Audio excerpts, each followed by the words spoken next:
So I have 6:01. Is Mary on Zoom? We're working on it. Okay, so Mary's not here yet, and make a note that Heidi's not here yet. So let's say the Pledge of Allegiance and we'll get going.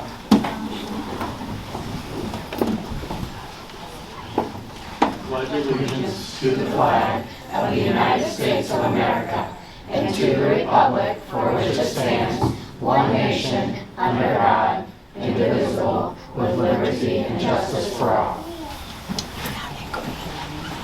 Make a note Heidi is here on time.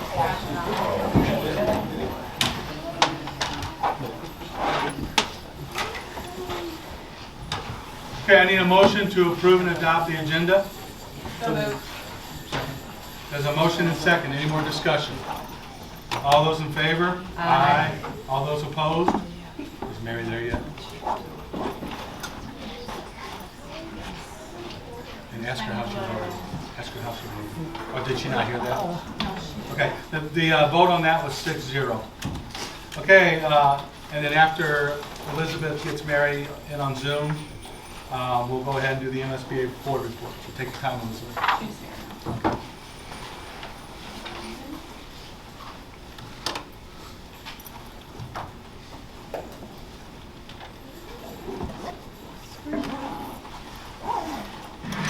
Welcome to the January edition of the Missouri School Boards Association's Board Report, and Happy New Year.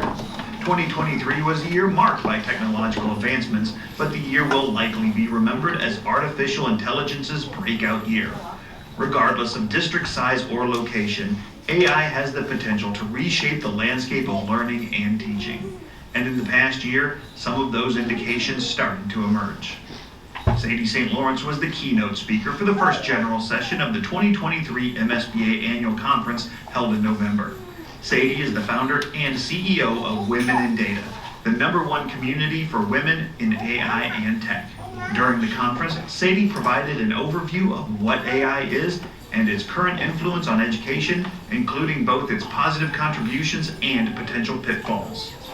At the end of the session, MSBA Executive Director Melissa Randall joined Sadie for an engaging Q&A that touched on a wide variety of topics in the world of AI. The digital divide was a topic of concern regarding internet access as well as AI.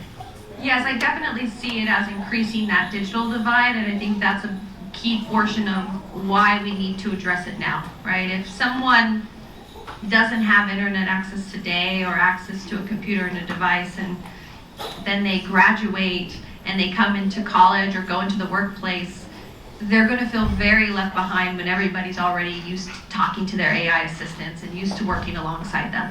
So I think, as educators, but as those looking at the future of our children, we really have to make sure we're addressing that digital divide now, because it's like anytime you have a hole in your pants, or it just gets bigger from there, right? So making sure that we're addressing the problem today before it starts to expand. Sadie also addressed some of the innovations and potential in AI that can benefit education. Yeah, the one I am still so passionate about is the personalized learning. I think anyone who has experience as a teacher would love to spend one-on-one time with students, would love to give everyone that tailored experience to understand and listen to their questions. And so I'm so excited about what this enables, just because we need individuals who are able to meet the student where they are so that they can get that best next enhancement.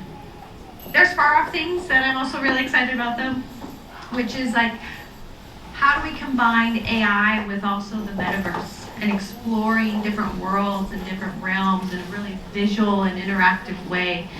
We know that individuals learn all different ways, whether that's visual, audio, tactile. How do we start to integrate that into even a more personalized learning? And so I think it'll be really interesting in the next 5 years to see how personalized tutoring with potentially virtual environments starts to really expand our capabilities and what we can do.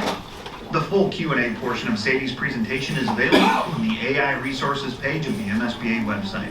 The AI resources page also has a basic overview of artificial intelligence and many links to find more information concerning AI in education, government, the world of safety and security, and much more. And don't miss a webinar on July 29th titled Deepfakes and AI's Impact on Local Elections. There will be an overview of AI and a discussion with leaders from MSBA, the Missouri Municipal League, and the Missouri Association of Counties about the use of AI in local elections. Visit the MSBA website for details. The 2024 regular session of the Missouri Legislature convenes this month, and education bills are likely to be a major part of the legislative agenda this year.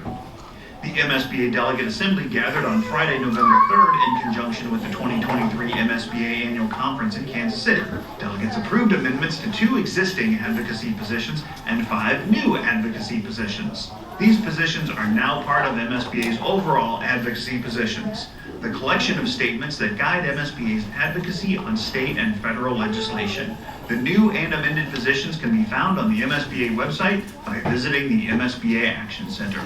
MSBA will keep you informed about legislative developments throughout the session through our weekly Legislative Voice newsletter, through critical issue alerts, and through periodic webinars. And don't miss your chance to visit your legislator at the Capitol during MSBA's Advocacy Day. Known formerly as Legislative Forum, Advocacy Day is scheduled for April 9th in Jefferson City. The event will be preceded by a spring virtual meeting on March 13th and lunch and learn sessions on Fridays to provide legislative updates on the issues that matter to you. That's it for this month. Thanks for allowing us to have some time at your board meeting. We'll see you in February for the next MSBA Board Report.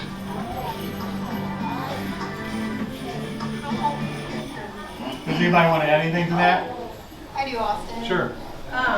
So I was at a meeting the other day, and they were talking about, in particular, there's 2 Senate bills, well, there's many Senate bills that have to do with education, but one of them is Senate Bill 729, which is not good, and I don't think that has, I think everybody's going to know it's not good. But the other one is Senate Bill 727. What that's going to do is increase access to tax credit and vouchers for folks who want to use that money to send their children to not public schools. This bill will increase eligibility to 400% of the poverty level, which is $212,000 a year for a family of 4. So I don't know about our constituents here, but that seems like a lot of money to get tax credits and take money away from your public schools. So if that is something that we as school board members and our public would like to put their input on, I would encourage everyone to reach out to your state senator. Ben Brown. Yes. That's all. Thank you. Anybody else? Okay, did anybody sign up for public comments? Nope. Okay, so early childhood presentation. Dr. Berger? Yeah, Mrs. Brooks, you're We're on. on our way in. All right, great, thank you.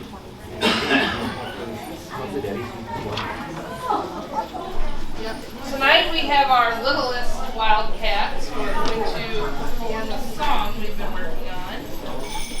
Okay. We have musical instruments this year.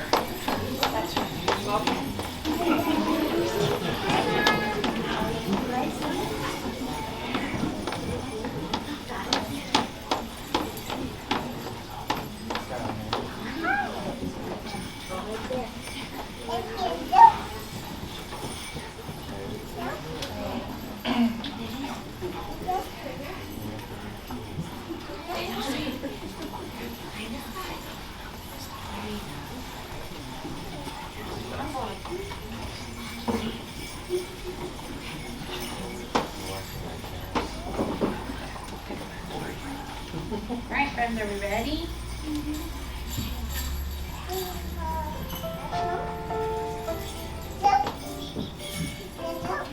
Jingle, jingle, little bell, I can ring my little bell.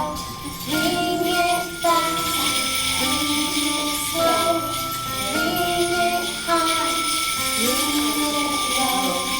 Jingle, jingle, little bell, I can ring my little bell.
Great job. This is just a small portion of our students that were able to come tonight.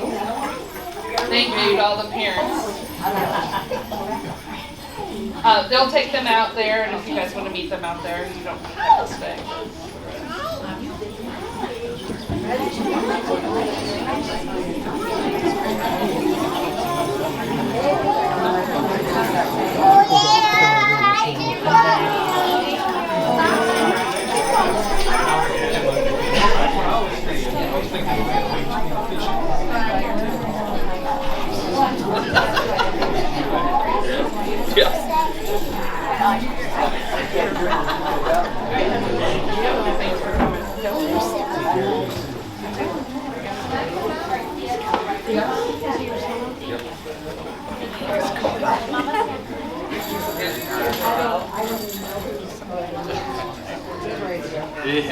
I'm gonna come back there with you.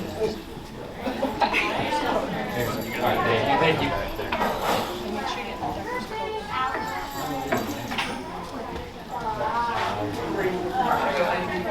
Wait, just wait. You're batting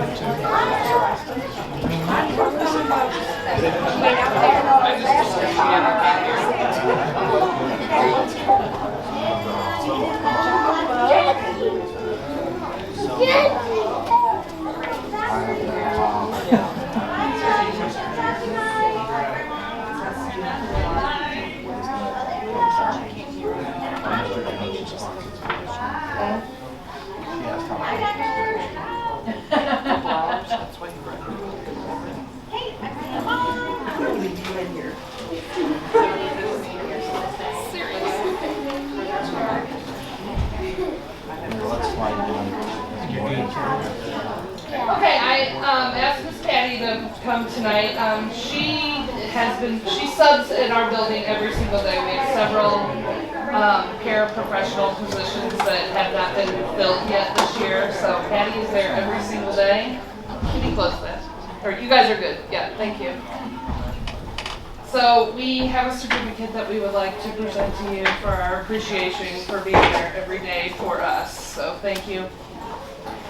That's for you. And also, Patty was probably the person who taught me how to teach kids to read and to write and math.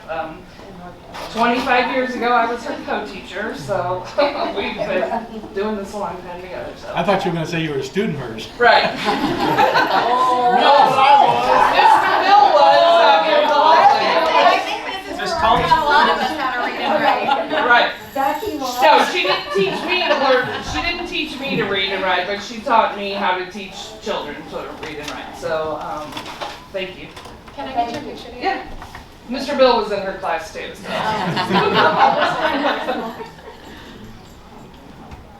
Awesome, thank you guys. And this is for you too. I saw this. It's Not not for the enough. camera, your back's Oh, so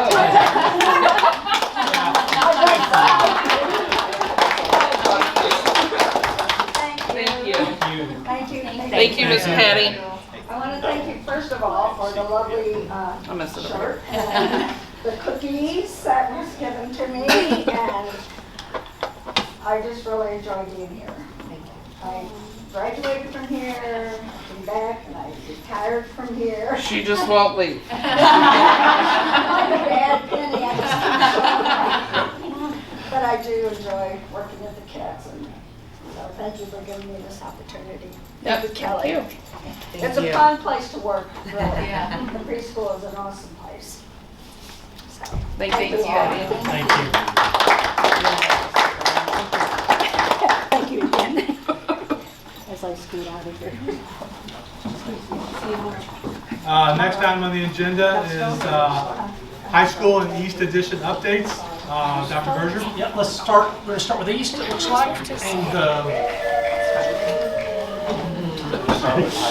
yeah, can we start with the high school? We got expecting a grant from Aspire. He's not in yet. So we'll start with high school. Thank you, Bobby. Sure, absolutely. How's everybody doing tonight? Great. Good? Wet. Been wet and cold for about a month, but we've had some pretty solid progress regardless here the last few weeks. Been a little more challenging the last couple of weeks. Masons were back on site, remobilized yesterday. Got hit by rain again today, but expect to move forward here. The next 10-day forecast looks pretty good. So right now we're doing a little more of the same, but sub-grade preparation of the athletic fields. That's an area that we've been shut down on here for about 3 weeks. But we expect midweek next week to be full back into that. Site utilities, kind of the same boat, just been too wet to do anything, saturated soils.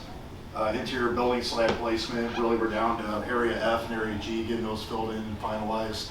So if you're not familiar with the layout, it's the far east portion of that building. We've got the underground MEPs moving forward. For the most part on the building side, those are all roughed in. Masonry walls are ongoing. Right now our focus is the cafetorium to get those up to bearing height for the steel, and we'll get the joists set and start getting the roof and getting that weather tight for us. The retaining walls are ongoing for the most part. Those are complete. We've got a handful of walls left, but they're primarily smaller walls. And we got to finish along fast lane. We've got probably a good 150-foot stretch over there to wrap up yet, but we're about 2/3 of the way done at that portion. Truss installations moving forward. We've got a pretty good amount of trusses set yesterday. We got some decking to follow suit through tomorrow and into next week. Spray installation is ongoing, so right now what we're trying to do is give them a path to the building, which is just a lot of rock and a lot of time, back and forth trying to make accommodations, get them to the building. So that's kind of an ongoing process. Roof sheeting will be ongoing as the decking gets set, and obviously followed by roofing and then interior work, primarily interior framing and then MEP roughing once we get those areas dry. Next slide, please. Moving forward, a lot of the same. Just continue the grading on the east half of the property. We've got probably roughly 5 to 6 weeks of solid grading in that area to get ready for the athletic contractor, which is Barnum Jones. Take that over and start turning into the actual baseball fields. Brick veneer is ongoing, so right now they're working on area A, which is the main entrance.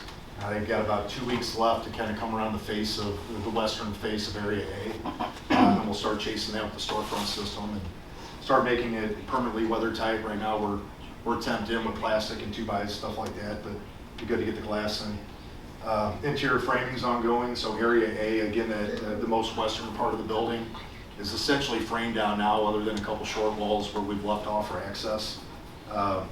Overhead MEP is going full steam in there. It's pretty much wrapped up as far as they can go at this point.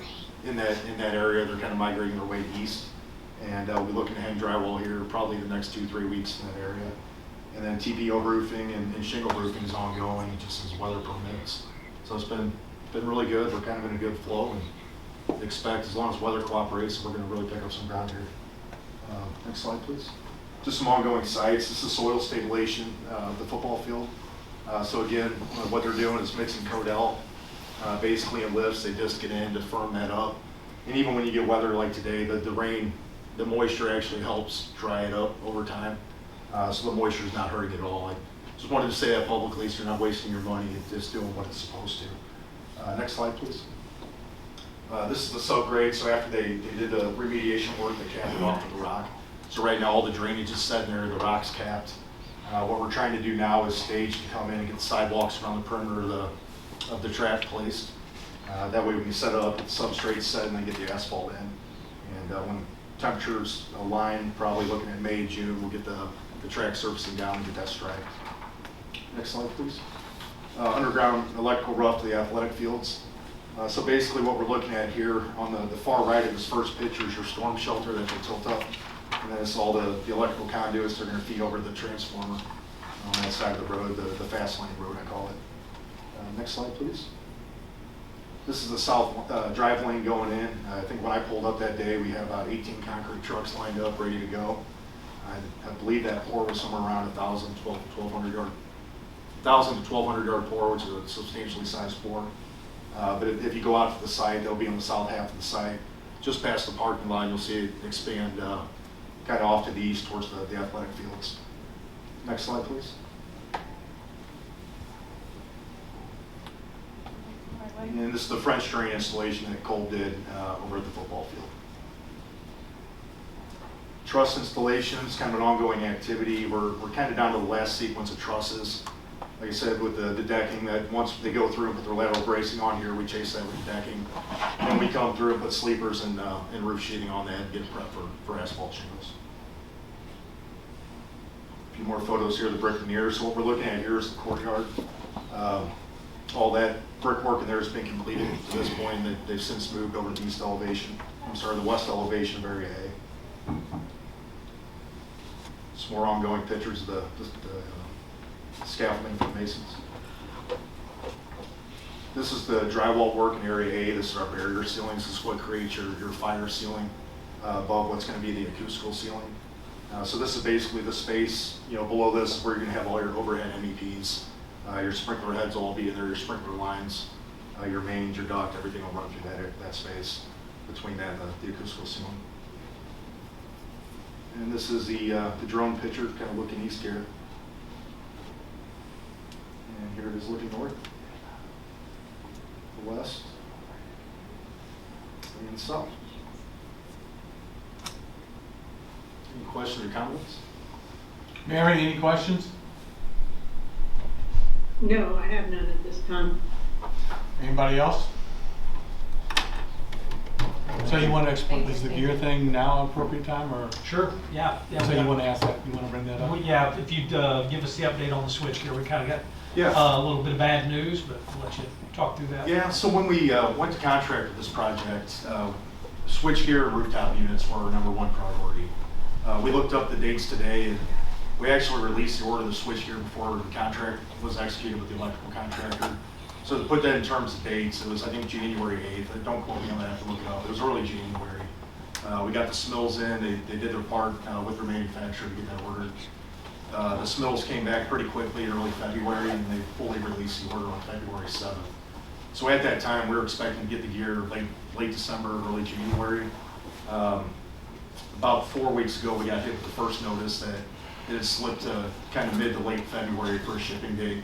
Unfortunately, about a week ago, we got an update that now it's March 19th it's supposed to ship. So it's not an uncommon trend. We've seen that more recently, some of the gear dates have kind of improved and bettered.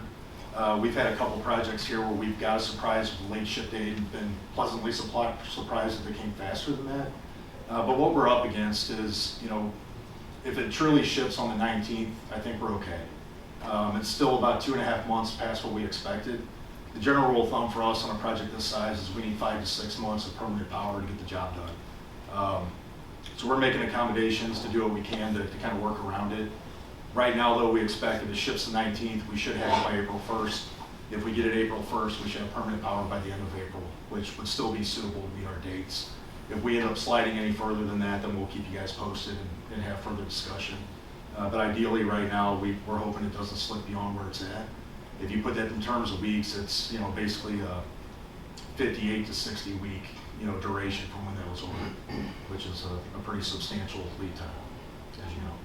But that's what we're up against. Right now, we're getting weekly updates from our electrical contractor.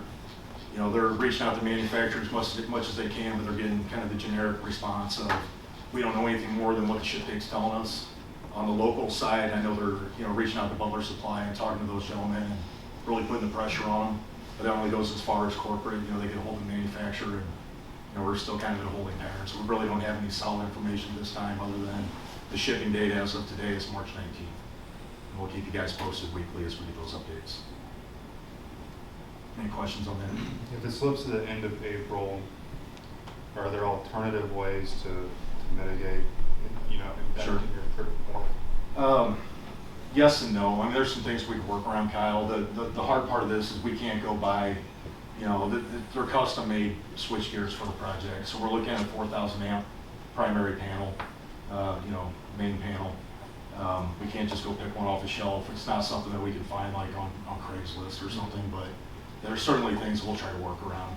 On the positive side of that, the transformer's getting sent next week, which is, a significant win in itself. So now we can get the conduits brought in, the primaries brought in, and we can do all the legwork kind of prepping for the gear to get here, which will knock down some of the time once we get the gear to actually get the permanent power moving forward.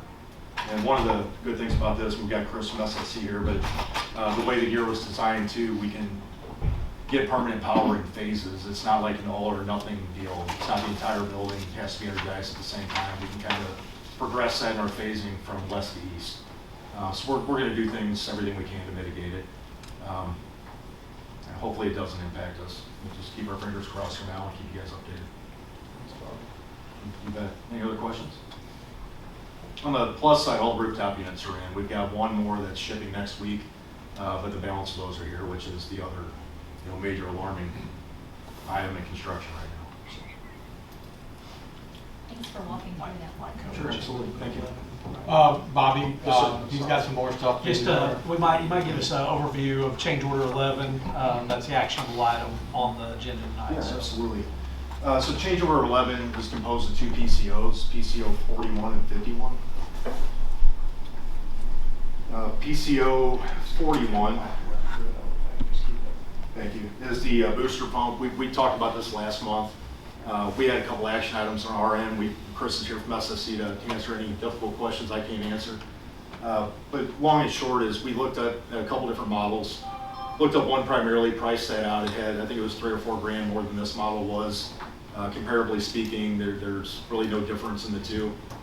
So we elected to stay with the original product that we brought forth last month. But there was a few questions, of do we need a reservoir tank? We don't. This is attached to a volume filled line that we would never run into that scenario. We were asked why the pump was essentially needed.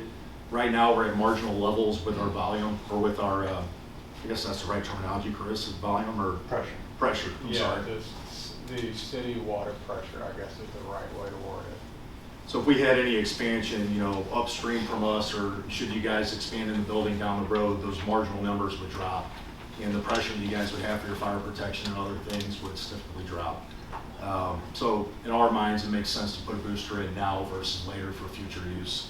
That's your decision, of course, but this will, should you guys have a need to expand down the road, and I know those plans are somewhere in the works down the road, you're going to need a booster pump at that point in time. So that's where we're at on that one. The other part of this And before we change- go, Yes, I'm sorry. Dave, you might have any kind of, Dave, you're the one asking questions last month. I did, but I have my questions answered. The only thing I can't remember, did we say, is this going to power not power, but supply the addition when we add on to the high school, or will we need another one? Chris, if you can answer that. My assumption is this one will suffice, but This booster pump will be provided and support the new addition in the next few years. It will. Yes. Yeah, the what's the right word I'm looking for?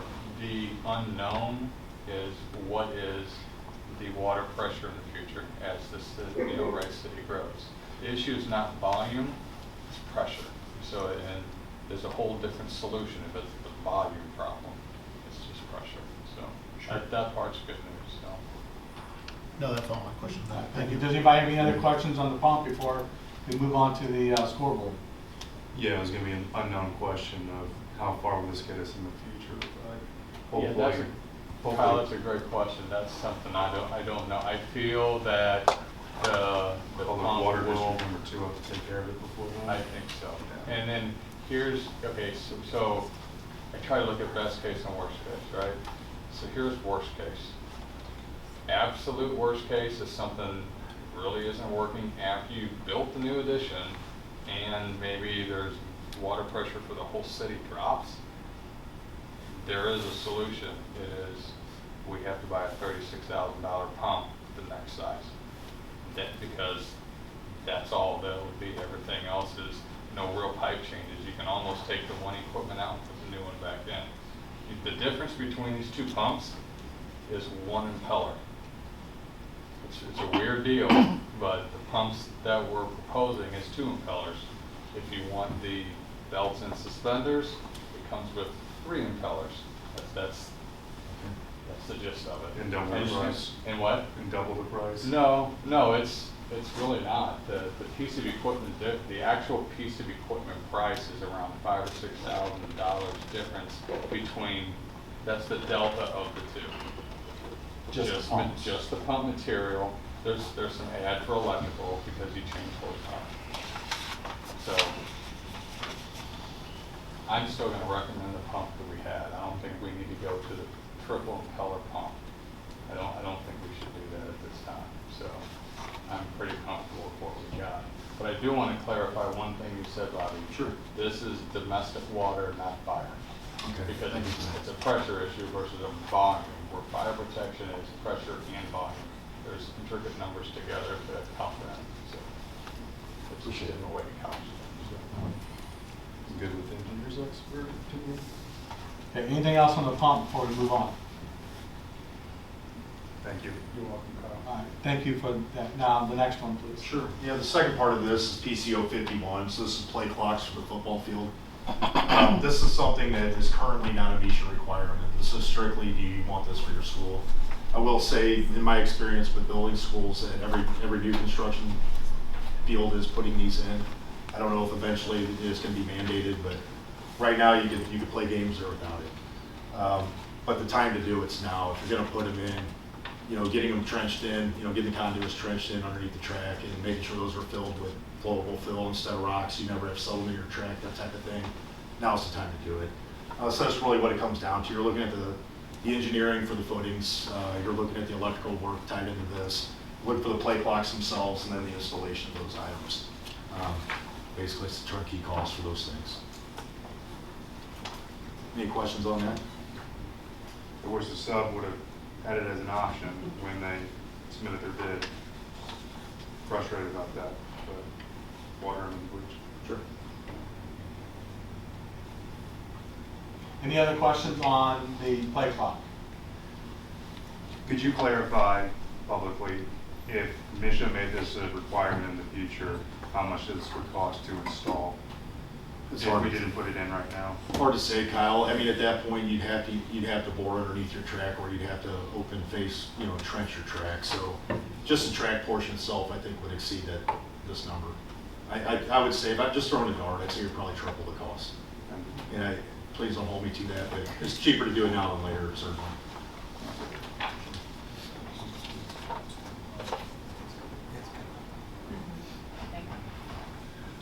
Okay, so there's an action item out here. Let me pull it up so I can read it.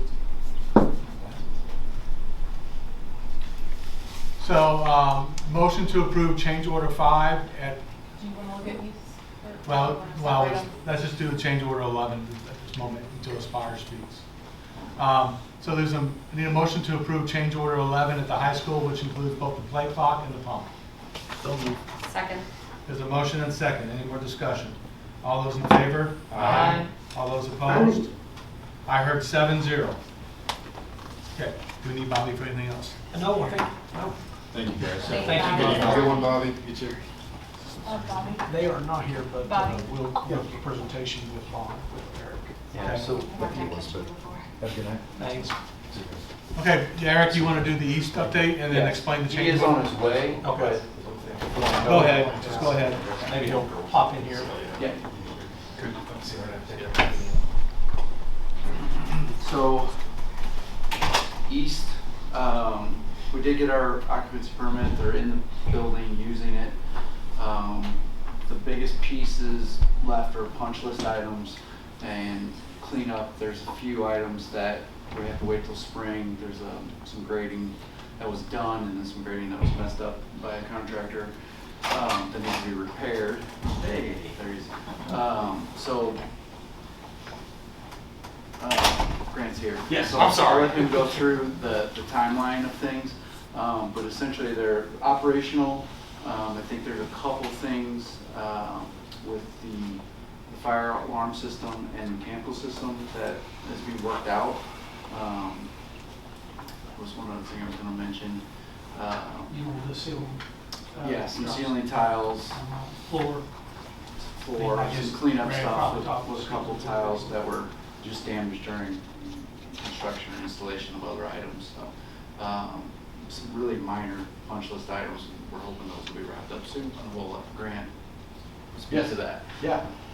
Sorry for being late. I'm running some kids around. So anyway, so I don't know what you've told them, Eric, but basically, I think the issues were the fire alarm. Then I think you guys earlier this week, I think Dawn, you got Dawn's here, isn't she? Yes, Doug. I think you had the fire marshal came out and did a test, and I talked to the electrician about that, and he forwarded. I think I forwarded to you guys just so you would have their contact information. The company that programmed the fire alarm system. In his words, he indicated, just so everybody knows, the fire alarm worked. What it was is when you go through a fire alarm system, it will recall where the troubles were or where what alarms were tripped. And I guess when the inspector, I think when he was coming through there, he couldn't figure out how to see which head, or not heads, but which devices tripped out. And look, we're on EST3 is what this panel is. I know they're actually now EST3 is obsolete. They've gone to EST4. This technology is always changing. These panels are always changing. So every panel is slightly different. And when I got back from the electrician, he went out there and checked it. It works. It does it. He just didn't know how to properly sequence it. I think he's talked to Jeff. Is there a Jeff, a maintenance guy, Jeff there? And he actually went there and showed Jeff how to properly recall which devices have tripped. So that should be resolved now. I'm happy to schedule another meeting with the fire marshal if he needs to come out there and see that. But that component has been worked through. So that problem should be in the past. As far as the temperature controls, I think the BAS system is the other kind of what I would call the larger of the issues. And basically, I think if you guys have a company, IFS as the company that handles your district, from a district perspective, I think handles your BAS system. So they were a sub of a sub. I've been in contact with, our sub was CNS, Heating and Cooling. They did our HVAC one. Then they would have hired IFS to work underneath them. Long story short, IFS is just getting on the ball. They have offered to do test or training with you guys on February 7th, 8th, 6th, 7th, or 8th, I believe is what it was. So at that point in time, this system will be fully on your BAS system. So by mid-February, it'll be operational. Right now, it is operational. You're heating and cooling the building. You just can't control it through your BAS system, which I guess is something you probably, at your district-wide, your maintenance staff, you control it from their computers no matter where they're at in the whole country. I guess you can control it.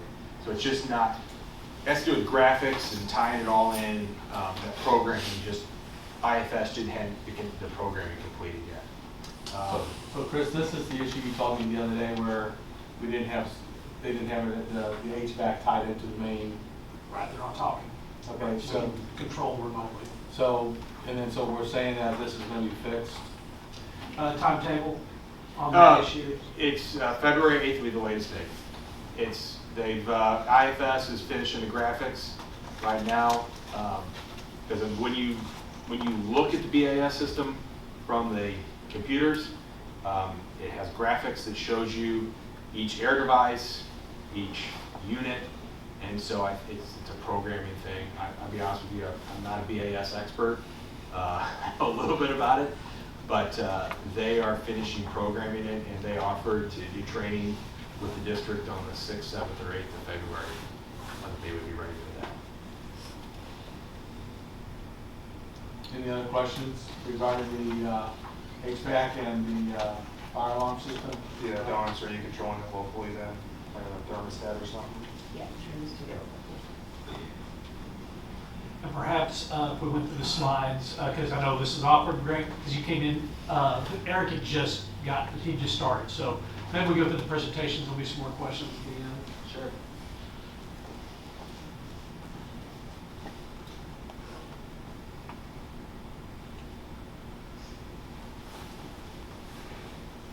That's one So of yeah, our- so we'll talk about that.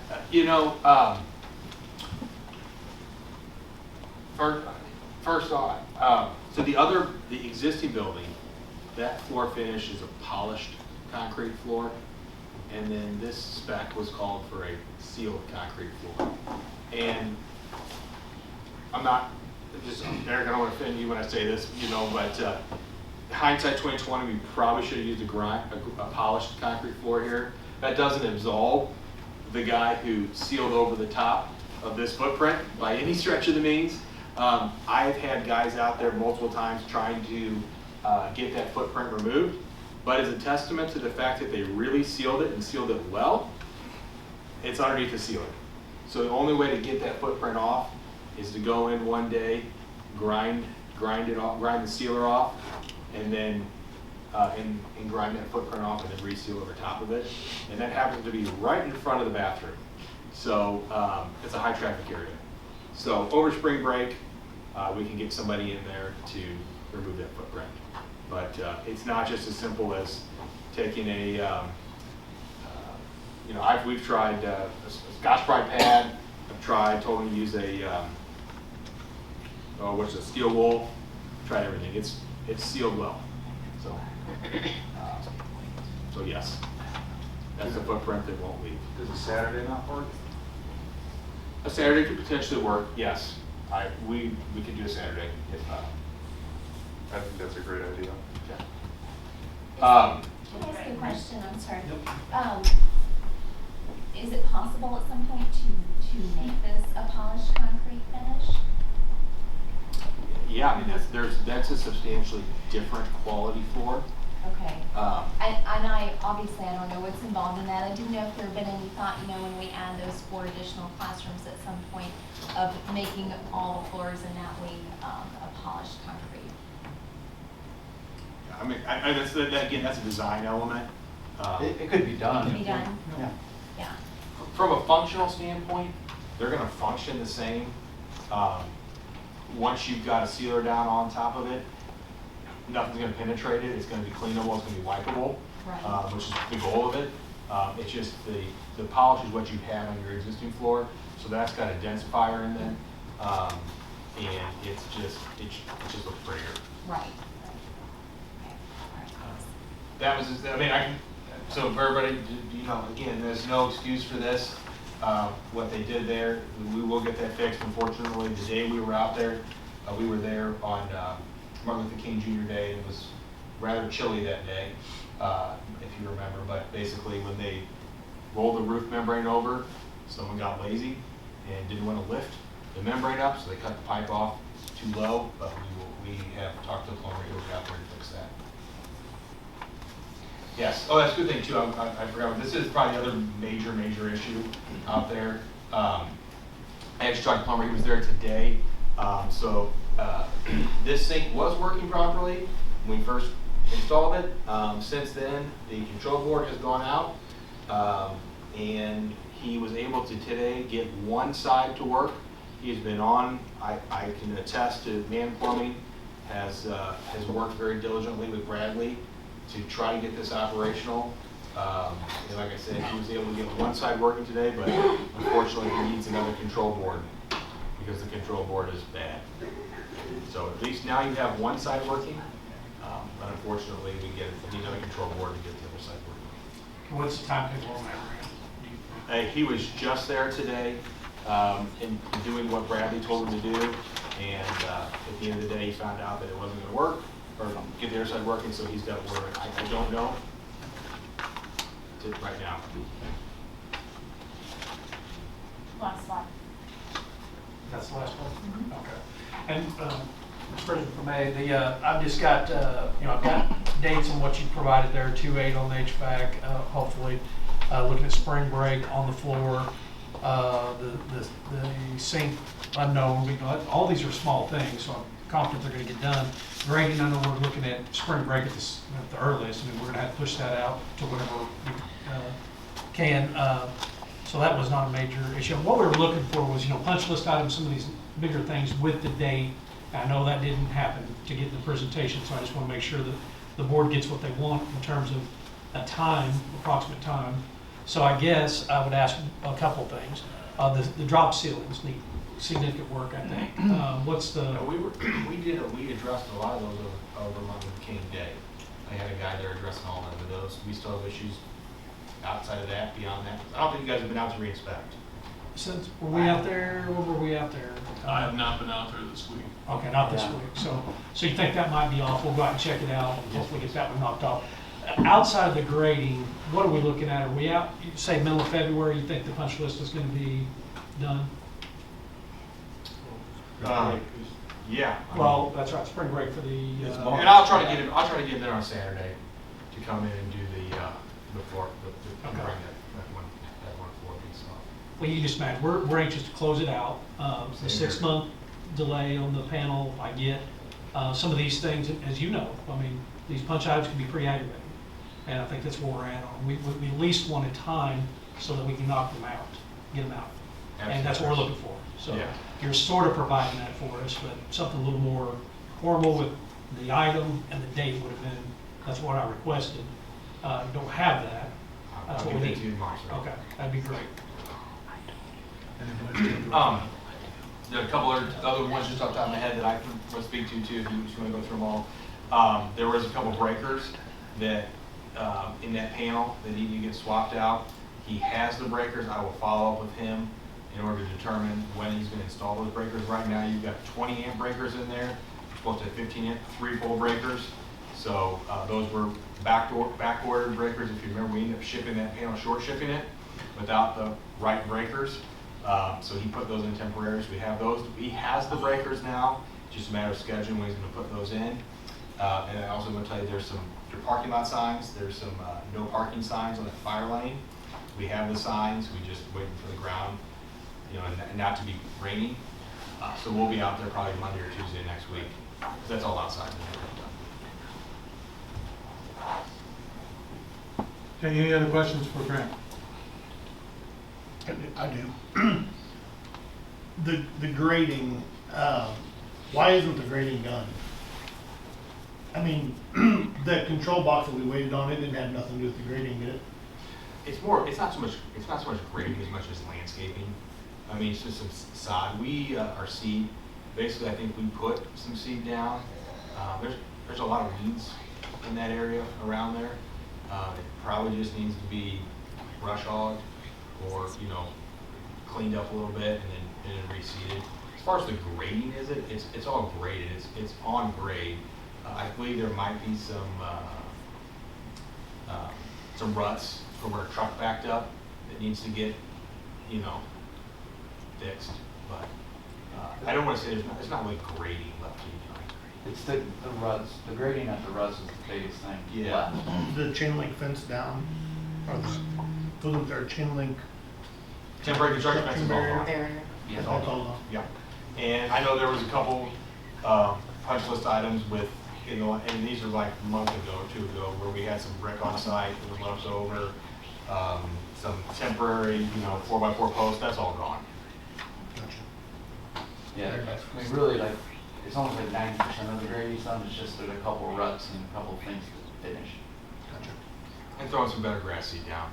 Like I said, we threw some down in, October, but, who knows if it's going to take yet. Thank you. Okay, anything else? So, Yeah, did Eric or the change order, maybe we'll put it's up there if you want to take us through that, or does Grant take us through that? Whichever. Yeah, I can take you through Thank it you. as Thanks, well. Grant. Yeah, I mean, the change order 15, RCO 15, the drawings called for one of the 2 doors that basically if you go from the existing school to the new school, the first set of double doors you go through are the fire doors, and the second set of doors are the storm doors. And I believe the fire doors are the ones that have to be on the hold opens, and the storm doors do not have to be on hold opens. However, I think for your staff, everybody wanted to be able to have those doors open all the time because it just, be able to see students and everything else. Visibility. Yep, visibility. And so for $700, we could make that happen. And I think that makes Dawn's life a lot easier, and the teacher's life a lot easier, to be able to have those doors on automatic hold opens. So that's a cost from the electrician to wire those in. It's basically a magnet that holds the door open, and then in the event of a fire, it automatically closes. Any questions on that particular change order? Okay, I need a motion to approve change order 5. I'll make that motion. Second. There's a motion and second for change order 5. Any more discussion? All those in favor? Aye. All those opposed? I heard 7-0. Okay, anything else with Aspire? I do not believe. No, that's it. Thank you. Thank you very much. Yeah. I'll get you that list.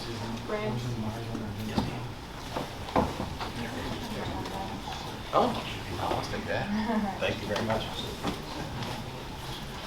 Okay, the next agenda item, thank you very much, is the Wright City R2 Master Plan. Dr. Berger? Yeah, thank you. I'm going to try to stay over here and do it, but I'll ask that, I've got no new slides here, I've got some revised slides.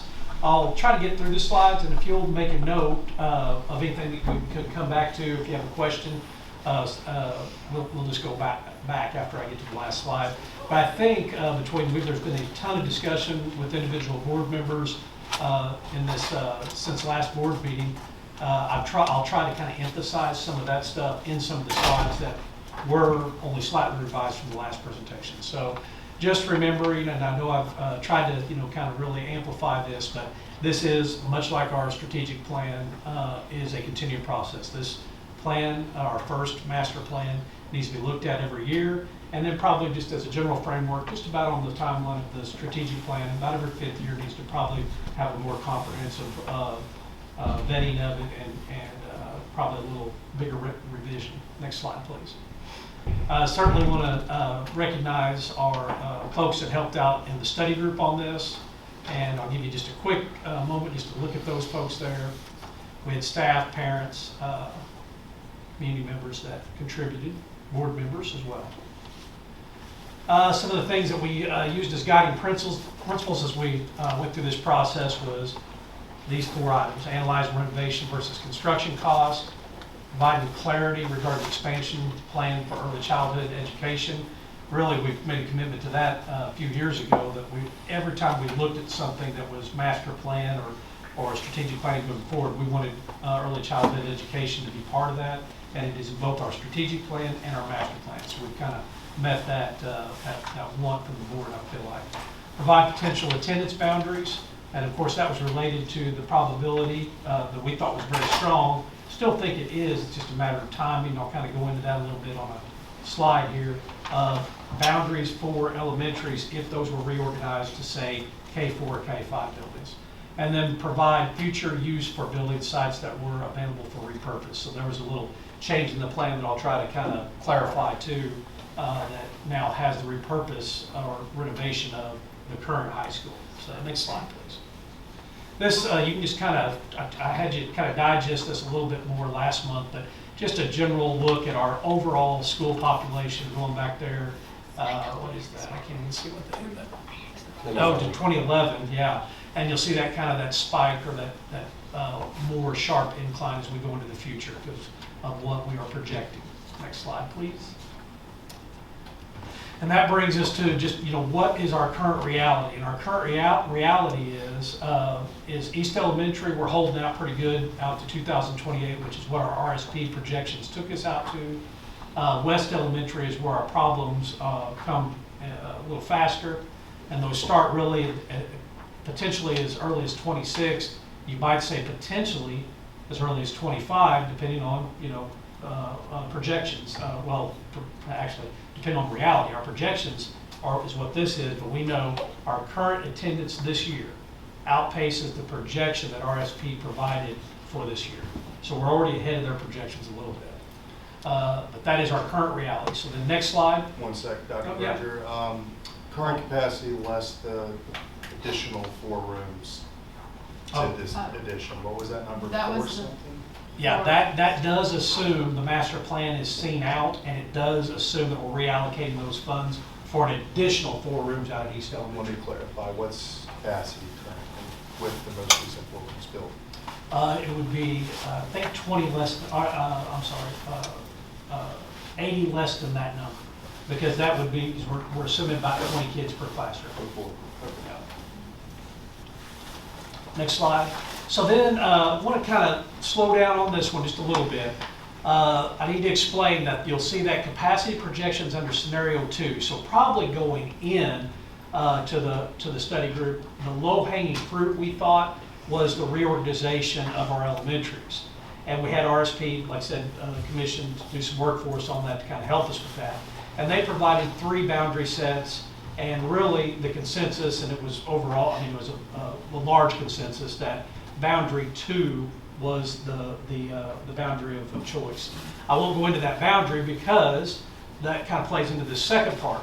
We also, there was discussion of, we knew the capacity was at the middle school, and so the discussion kind of turned to, what if we didn't reorganize our elementaries and we just moved the 5th grade up to the middle school?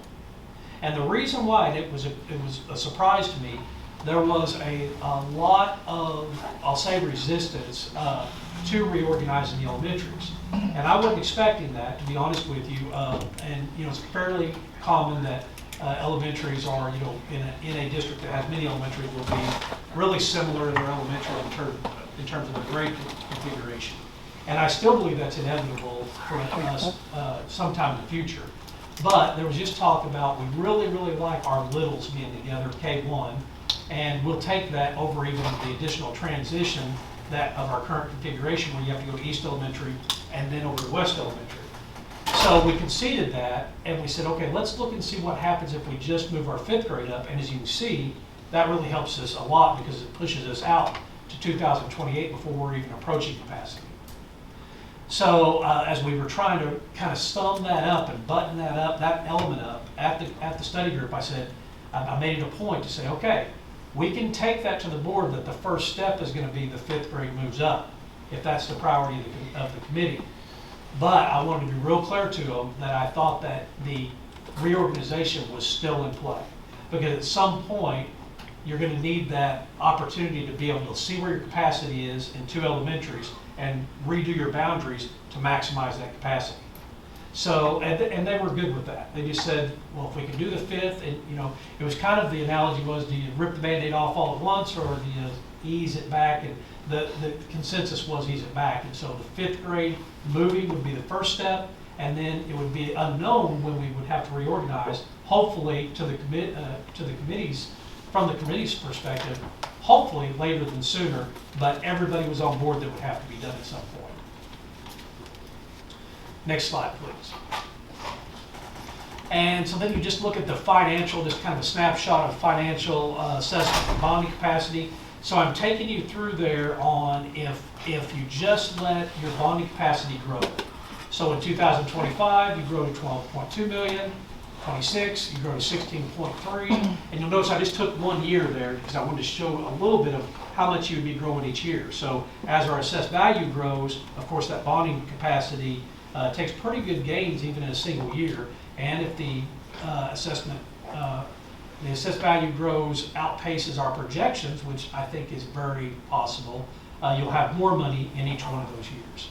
So you go to 16.3 and 26, and then I just jumped to 2030 to give you an idea of how much resource you're going to have if you don't do anything. Now that's not taking any money out of the till, that's just continuing to build bonding capacity. If you did that in 2030, you'd find yourself with almost $36 million on a fairly conservative projection of assessed value growth. But if the master plan is realized, as I have drafted it, then you would be looking at, okay, we got that same $12.2 million in next fiscal year, but what the master plan calls out is finishing the high school. Now, whenever I say that, finishing the high school for the foreseeable future, not phase 2, but we know the big piece of the high school that's missing is the performance gym. And we've got a good number on that because it was just bid, so we know what, pretty good idea what it's gonna cost. So we say, okay, we have to take that money out of the till now, though, assuming approval, assuming that the board would put that on the ballot sometime before the turn of the calendar year, be on the April election of next year, and then build it. If it were approved, build it. So that makes your 2026 balances now $8.8 million because you've had to pay for a gym. And then that same deduct that you took out for the performance gym brings you in 2030 to $28.3 million. Old high school renovation to the middle school, because remember this plan calls out now looking at the current high school as a renovation project for the middle school, and your budget would be approximately $24 million, again, on these fairly conservative projections of AV growth. And then that leaves you renovation of the middle school to what we've termed West B and preschool. Project budget would be $4.3 million. And So- then, but what this, and still what I don't get out of all this is, right now we have the lease purchase at 20 cents. And as AV grows, that full 20 cents is no longer going to be needed to pay for the bonds or for the lease purchase, lease options. So how much of that money becomes available to throw into this pot? Right. Probably just whatever you've paid down, which would not be, maybe you would say it's not going to move the needle. Well, so no, I'm going to disagree with that a little bit. So right now, it takes 20 cents of our operating levy to pay for our bonds. It takes 20 cents. For your lease purchase. Lease purchase, yeah, lease purchase. Yeah. Okay, now it says valuation grows. That's right. Okay, so why wouldn't it, so as assessed valuation grows, we're gonna get all that 20 cents still. So there's extra money there now, because you don't need that, all that 20 cents to pay for your current lease purchase. So there's extra money there you could start throwing into Fund 4, I would think. Or pay down your lease. Or pay down your, or throw it in Fund 4. And so maybe, and I'm making the numbers up, but maybe instead of, in 2030, it only takes 16 cents of that because of increased assessed valuation to pay for the current lease. So now you have that 4 cents extra. And then so, I mean, I'd like to see that because that throws that, I mean, right, wrong, or indifferent, because there's two things that can happen. You take the, if it's only going to take 16 cents to fund those lease purchase, then you take 4 cents and either you throw it into your operating budget or you throw it into Fund 4 and start, and then so you can do something there. Right.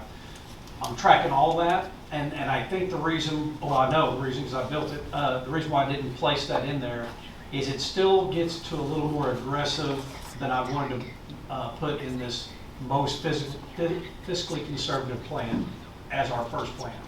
So I think there's more options on the table than even what you're speaking of. But remember that that additional 20 cents could, as you mentioned, be used for operations. You could, or a portion of it, not the entire. Well, I was going to go through the options. Okay. No, that's exactly right. It gets a little complicated, a little bit weedy, but yeah, absolutely. You could use a portion of it, 15 cents, or you could keep it at 20 cents and pay your lease purchase certificates down. And because the financial vision of the future boards and future administrations might be to get that lease purchase debt out and use that 20 cents strictly in operations. Now, future boards and future administrations might also say, okay, we're always going to be comfortable with using that 20 cents, and as assessed value grows, now you can go borrow more money on that 20. And that's where I'm going. So if you take that more money that you're borrowing, because it's then, so instead of having 28.3 million in fiscal 2030, I can bond for 28.3 million, but I'm going to make a number up here, but I may be able to get another 6 million. I think that's probably not far off. I think 5-6 million by, yes, I agree. Okay. But we can get something more formalized, and I can provide that to the board, and I'll request that from Steve, just to give you an idea, or at least let them respond to that question. It's probably getting, I don't want to misspeak on it. Like I said, you're looking for more money, and I understand. I completely get it. I was hoping, my goal of this, well, I say Dr. Wade had a heavy hand in this too, but our goal was, with current resources, can we put this together? And that's what we tried to do, knowing with, pretty, I'm very confident that you're gonna have better options on the table every year that goes by. Well, because the other option would be the future boards could think, well, we got that hole in that salary schedule at the the bottom right. That's right. I mean, you could start filling that hole in and for teacher retention, which is another CSIP goal. Yeah, that is exactly right. Okay. So we have options with that lease purchase money. As assessed valuation grows, we just have to make a decision. Where's whether- the need, and what need are you going to address? Is it going to be facility, or is it going to be operations? That's right. All right. I'm tracking. Good. I have one quick question. Yeah. I'm sorry, I skipped 2 slides ahead of you. So from years 24, 25. You're two slides ahead of me? Yeah, I'm looking at what is on here versus what's on this building and growth vision. So I'm seeing the additional 4-room addition at the east, and the 6-room pre-K at high school happening from the 12.2 million down to the 8.8 million. So is that included with the performance gym in that delta, or would it be more? That is including the deduct of the 7.5 of the performance gym. Is that what you're asking? Yeah. Yes. So where's the additional 4 rooms come from? Oh, reallocation of bid package B. You're gonna have to let me get to the presentation. Okay. So let me get through that, because I think it'll all come together. I definitely can't get slides ahead. We will come back to slides in a moment, okay? So let me get through it. Okay. Next slide, please. All right, so this kind of gives you a comparison of the original props at 6725, and then what the master plan changes in that. And so if you look up there at the top, New Wright City High School, nothing's changed in that, okay?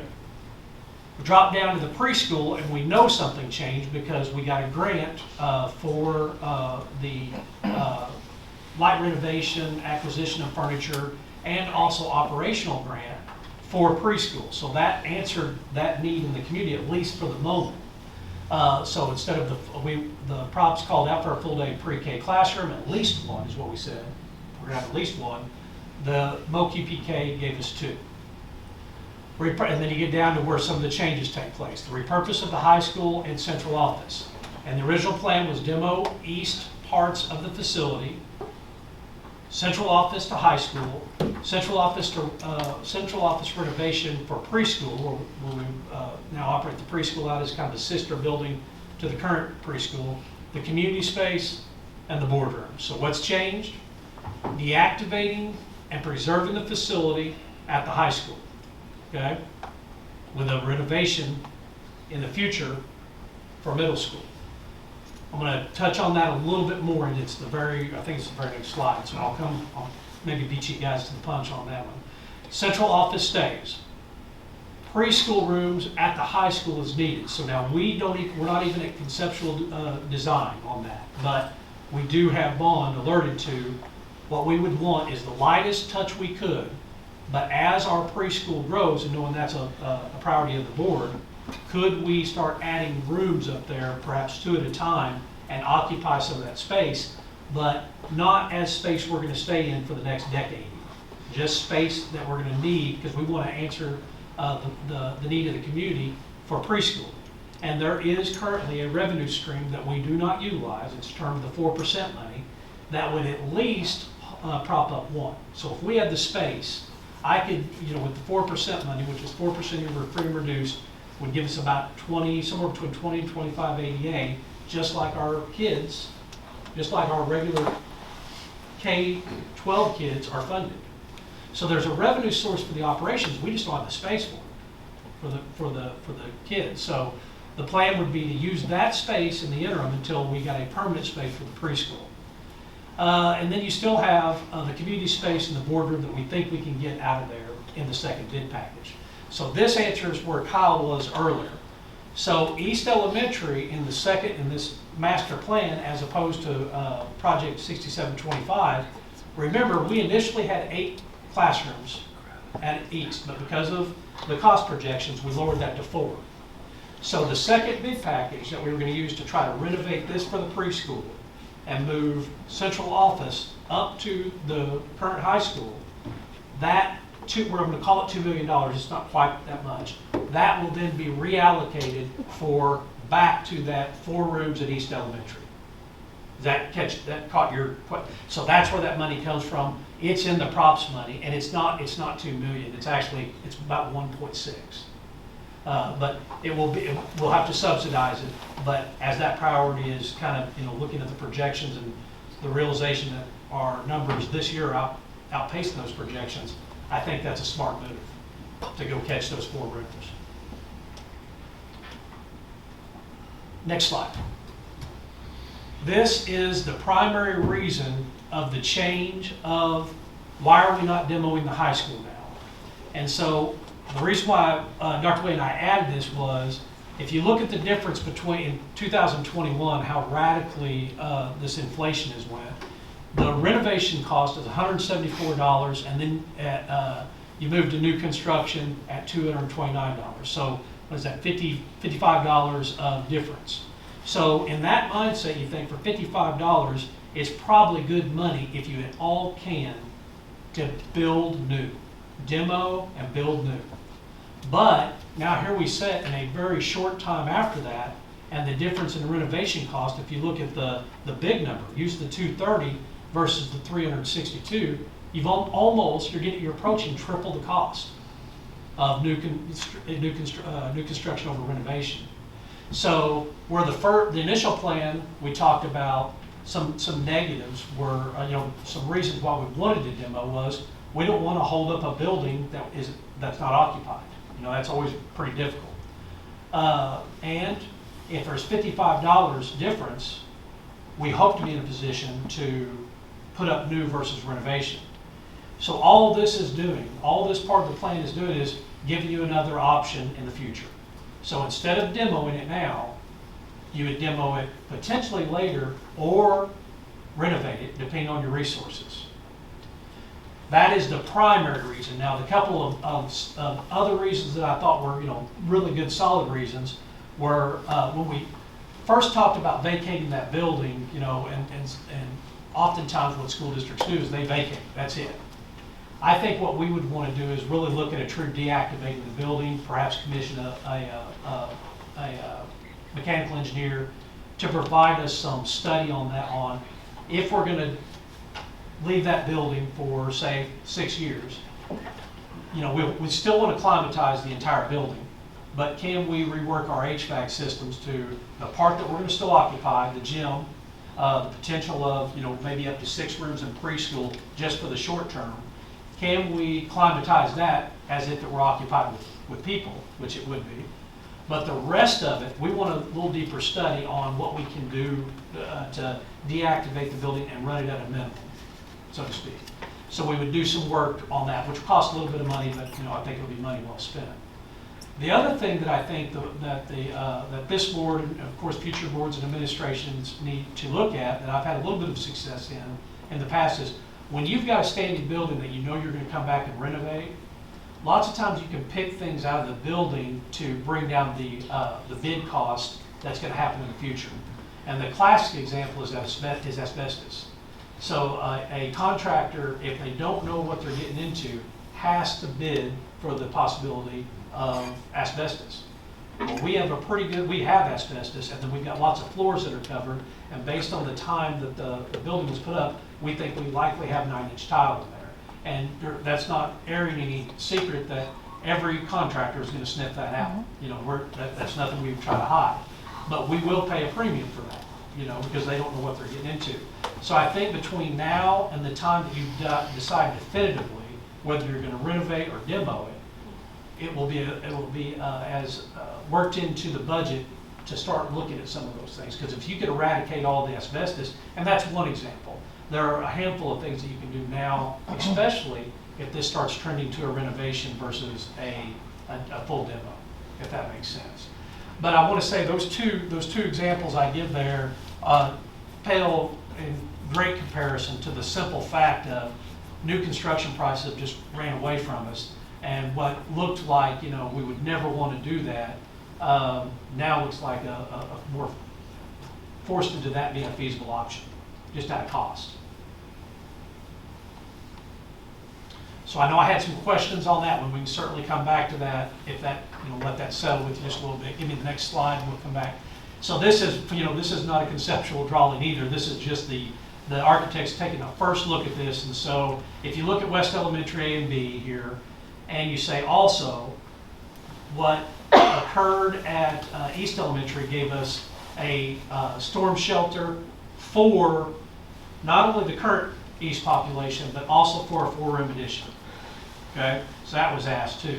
So that storm shelter will still be enough at East Elementary for an additional 4-room, and those additional 4 rooms will be cheaper than the 4 we just built because they won't be storm shelter costs, in theory. So we need to, you know, and we've got a storm shelter at the high school, our new high school. So how do we come back and get a storm shelter for West A and West B? And so school districts for some time, and you could Google this and find a gazillion of them, I suspect, utilize FEMA funds for that. And there's several districts have been successful in getting those. They're either 90-10 or 75-25. You bank more on the 25-75, and by the time you do all the costs, you're in for more than the 25%, because, you know, those long hallways that go to each of the elementaries, those would be the district costs. They're going to pay for that FEMA structure, and they're going to pay for that portion of just that. But this is one idea of, it kind of gives you just a look at that of what that might look like. So you could run West A as an independent elementary, West B as an independent elementary, but they would share, you know, this multi-purpose building, maybe a small gymnasium that would act as a FEMA shelter. So if you go to the right and lower end over there, so the plan is, okay, where does the preschool land per the master plan?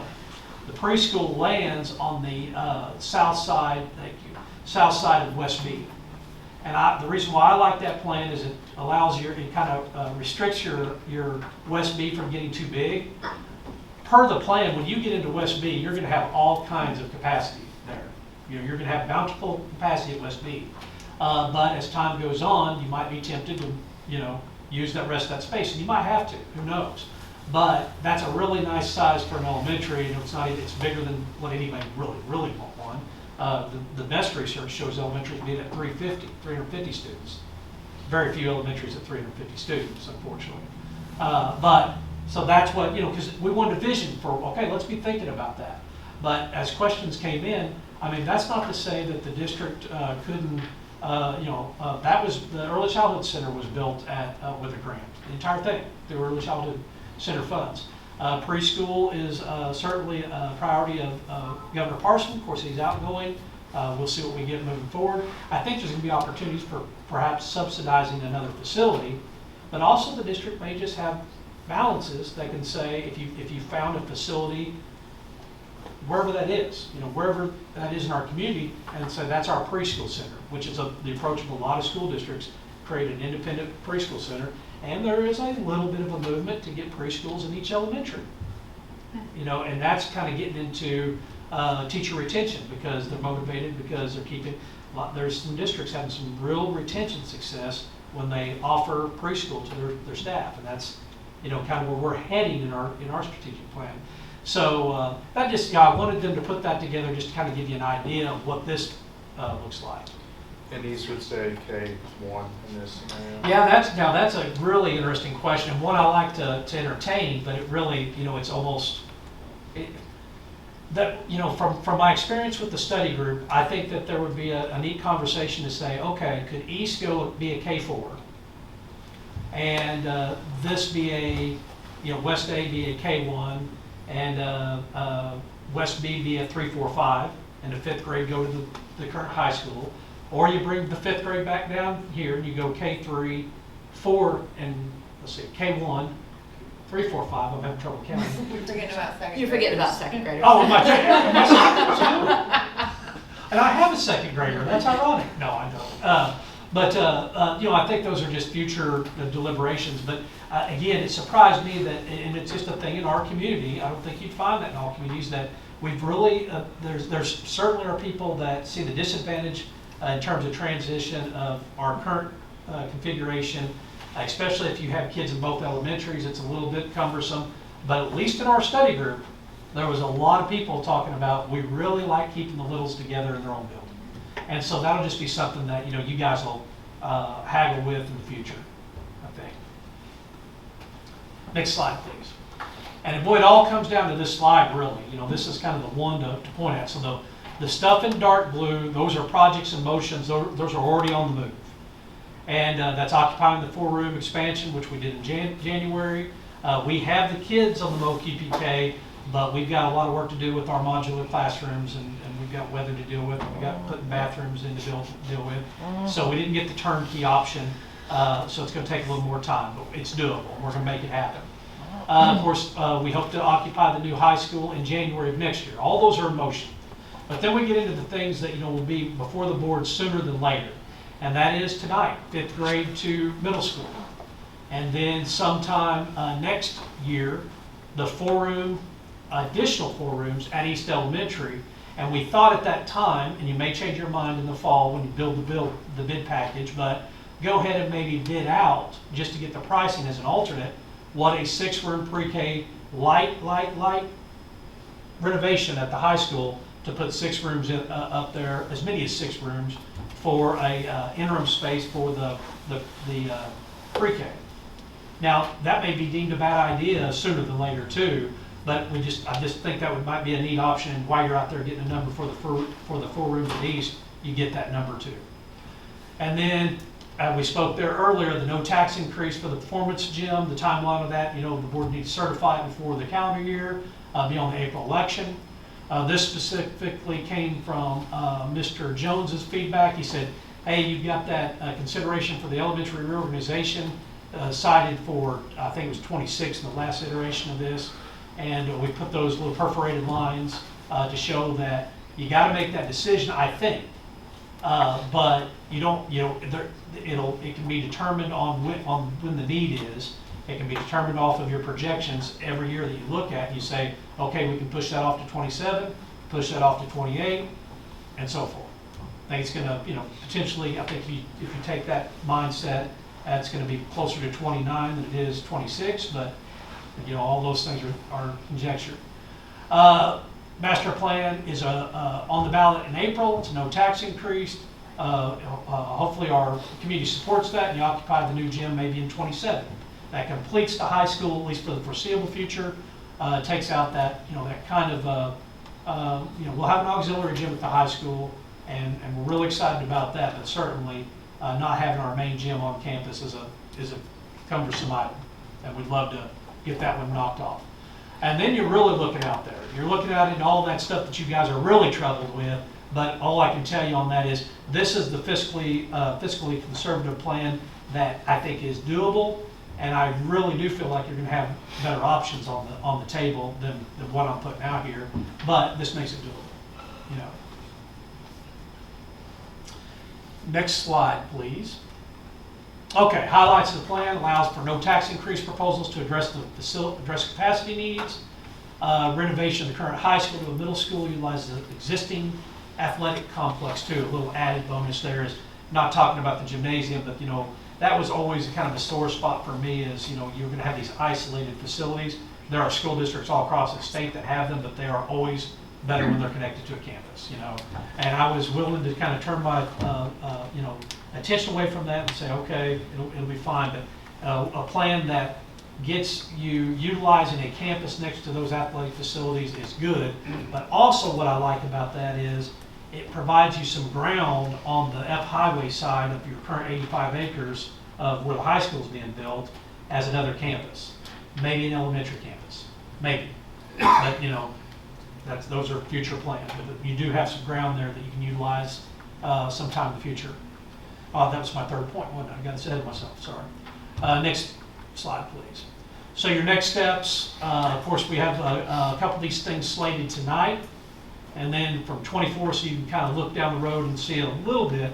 the way, revising that second bid package. And again, Kyle, that takes the resources that we were going to use to renovate this building and get central office up to the high school, basically reallocate that $1.6 million to 4 more rooms at East Elementary. But again, those were all standalone items, so you'll see them coming. You'll get to vote on those. Nothing's going to happen without the board's approval. Next slide, which I think is my question slide. So we'll go back to any of them that you need. Be glad to try to fill any questions you have. Go back to the bubble diagram. Okay. So what I see, what I heard you say is this, that bubble that says 5th grade to middle school. Yes. If that becomes dark blue, because we enact on that either tonight or next month. Right. Then what happens then is that consideration for our elementary organization, that dotted line that's going to 25, 26 probably goes to 27, 28 or 28, 29.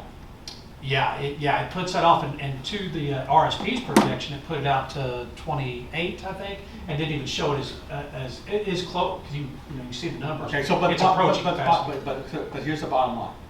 So when I heard you say, if that 5th grade to middle school goes to dark blue, then basically the 25, 26, 26, 27 consideration for elementary organization kind of sort of just goes away. It is not, I don't think. So I don't want to commit to that, because I would hate to set that expectation. I think it pushes it off, but it does not make it go away. Well, no, I know the consideration has to occur, but we don't have to consider it really in 25, 26, or 26, 27. Unless the projections are just way off and you just get overwhelmed. Yes. Okay, but probability. So to me, that becomes an either, because if we don't do the 5th grade to middle school, then we're more likely looking at 25, 26, or 26, 27 on the reorganization. On the reorganization. I would agree with that. Yeah. Okay. That's my only question I had about everything. Yeah, and I apologize for the hesitation. It's just I don't want anybody to perceive it as that it's just there's so many unknowns. But that's why you do a master plan for this grind. That is what the advantage of it is it really gets the board immersed in it and lets you make better decisions in the future. Mary, you got any questions? No, I have some concerns. I know the 5th grade moving to middle school is a hot topic, and another topic we're going to talk about tonight. And another concern I have is, I'm hearing people say, well, you were saying back when we ran the bond issue before, that building could not be saved, and so now you're changing your mind. So I have concerns there of how it's, we will definitely have to weigh this out, and, I understand the financial aspect of it with the change in the economy, but, people are going to talk. Yeah. Mary, and you may not be wanting a response, or I assume you do, if I may. What I would say is when we had Bond look at that building, it wasn't cost effective, and it was the recommendation to demo it. But we were doing all that still in the heat of inflation, and it just never leveled. Now I think it's cooling now, perhaps arguably leveling now, but things have changed and not at an unprecedented level. I mean, nobody could keep up with it. So I think that gives you a little bit of that, and really the plan may ultimately be to demo it. I think leaving it up just gives you that opportunity to renovate it at that point, because certainly if you have the resources, level that booger and put a new one up, right? I mean, it's always better, But you can do anything. You can renovate anything with money. I just took a pretty good walk around St. Charles and saw that. Now that took some money, but it's beautiful. But you can do anything with money. Anything else, Mary? No, that's Beth? my thoughts on it. No questions. I think this is such a good step that we're taking with the development of this master plan. It's a great proactive step. It was important for us to do, and I'm glad that we're doing it. I really appreciate everybody on the committee and the time that they put into it, and I know there were several individuals on the committee who really worked to get out into the community and get some feedback.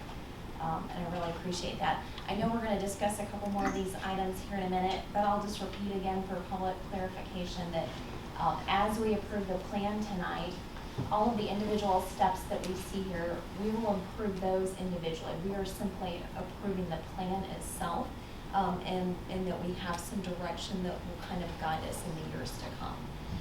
That is absolutely accurate. And, I think there could be ideas, I think there can be changes to this plan that are significant sooner than later. Yes. I mean, if we have another AV, a growth in AV like we have been experiencing the last couple of years, I think you can commit to another AV projection maybe as early as next year, where you can say, okay, this is becoming a reality with time. And the example that's a neighbor of ours to look at is Orchard Farm. Whenever if I told Wade he wasn't going to get double-digit assessed value growth, he would call me crazy. So they're in that place of comfort, so they can plan much more aggressively. I just don't feel like we can start there. So I think you put that perfect, and I think I messed up your message. I apologize. No, you did not at all. That was all for me. Dave, the 4 rooms at East that's in between 25 and 26, that's no vote needed, right? That's money in the bank that we can just go build those 4 rooms with. That is correct, and already been approved by Steeple that our bond language allows us to do that. Gotcha. And I should say approved by their bond council. Okay. That's all I got. I don't have any questions right now, Austin. Thank you. I just kind of want to build upon what Beth said about this, being a roadmap and a plan. Just real quick, I'm going to put you on the spot here. Can you explain how the district's vision and growth plan changed from day one of you in this job to now? Oh, my goodness. Whenever I was looking at this job, I had figured the bonding capacity. At that time, we thought, not we, because I was just looking at the job, at 2025, and we thought we had about $30 to $35 million. And I was so naive to think, okay, not knowing the district very well, but I thought, that'll build a building. Because I was building buildings for that. I was building buildings for more square footage than that. It was head spinning changes from that time to where we sit now. Like I said, I didn't think we could do the auxiliary facilities, the athletic fields, ancillary facilities, but certainly I thought we could do a building, and no one would budget that 30 or 35 for a new high school now. Nobody would. So it's been a neck-breaking pace in terms of inflation and the rising costs of construction. I think what I meant was, what did our future vision like this look like when you came into the district? We didn't have a master plan. This Yeah, is we the didn't have a master very, plan. very Yeah. first, right? Yeah, this is it. So- Yes. Yeah, sorry. I'm trying to drive home the importance of having this master plan while this district's getting ready to explode in growth. Yeah. And stress, like Beth said, that this is a plan. We can go back and revise it as needed moving forward. But at least with this, we're prepared for now. Framework. Yes. Exactly, Kyle, and not that you guys would care if I was hurt, it won't matter, but you won't be hurt either if better ideas get on the board. Nobody should marry themselves to this plan. You can look at the first 3 years, and then, maybe as time goes on, we're gonna have even a more solid plan. We just gotta get used to this growth, You can't do it till you have the resource. The nice thing is, if projections in AV or student population outpace what's coming, you're gonna have more resources. So you're gonna be able to act faster. You're gonna have more state money from the students, you're gonna have the local money from the AV. So it's inevitably gonna change, there's just no doubt. Just how quickly it's gonna change, not sure. Anything else, Aaron? I just appreciate Beth you calling that out and just Dr. kind of filling that in too. Like this is just a roadmap, and all of those things need to be taken into consideration individually. There is so much growth happening that it's you get a little anxious looking at these things. So having just said that those are all issues that it would take up individually, I think my concern is kind of looking at some of those maps is having our early childhood centers that kind of appears like some here, some there, some over there. I I do like the idea of including them in our elementary school or schools. But that would be my concern is making sure that our littles are all together. It just seems much more efficient that way. But I don't have any other questions. Thank you. It's such a need, and I'm so appreciative of this board recognizing that need and being willing to do some stuff that's hard. You know, like doing the MOQ PK grant that quickly. And it comes with a grind, but I appreciate that you guys are, that's on your priority list for sure. Okay, so any more questions before we have a motion to approve the FY24 master plan as presented? Okay, I need that motion, please. So moved. There's a motion and a second. Any more discussion? All those in favor? Aye. All those opposed? I heard 7-0. Next item on the agenda is transportation contract. Dr. Way? That's correct. Yep, we are in our third year of our contract with Wright, our transportation partner. It's kind of been our practice to usually extend for another 3 years with an option to opt out each year along the way. If you look at the memo that was provided in there, if you look, it's looking for the 24-25 school year to be an increase of 14.41%. with a proposed escalator of 2% for the following 2 years, and that would be based off of April CPI. Obviously, talking with Dr. Berger, we kind of mulled over going out to bid. Obviously, nobody likes the 14% increase.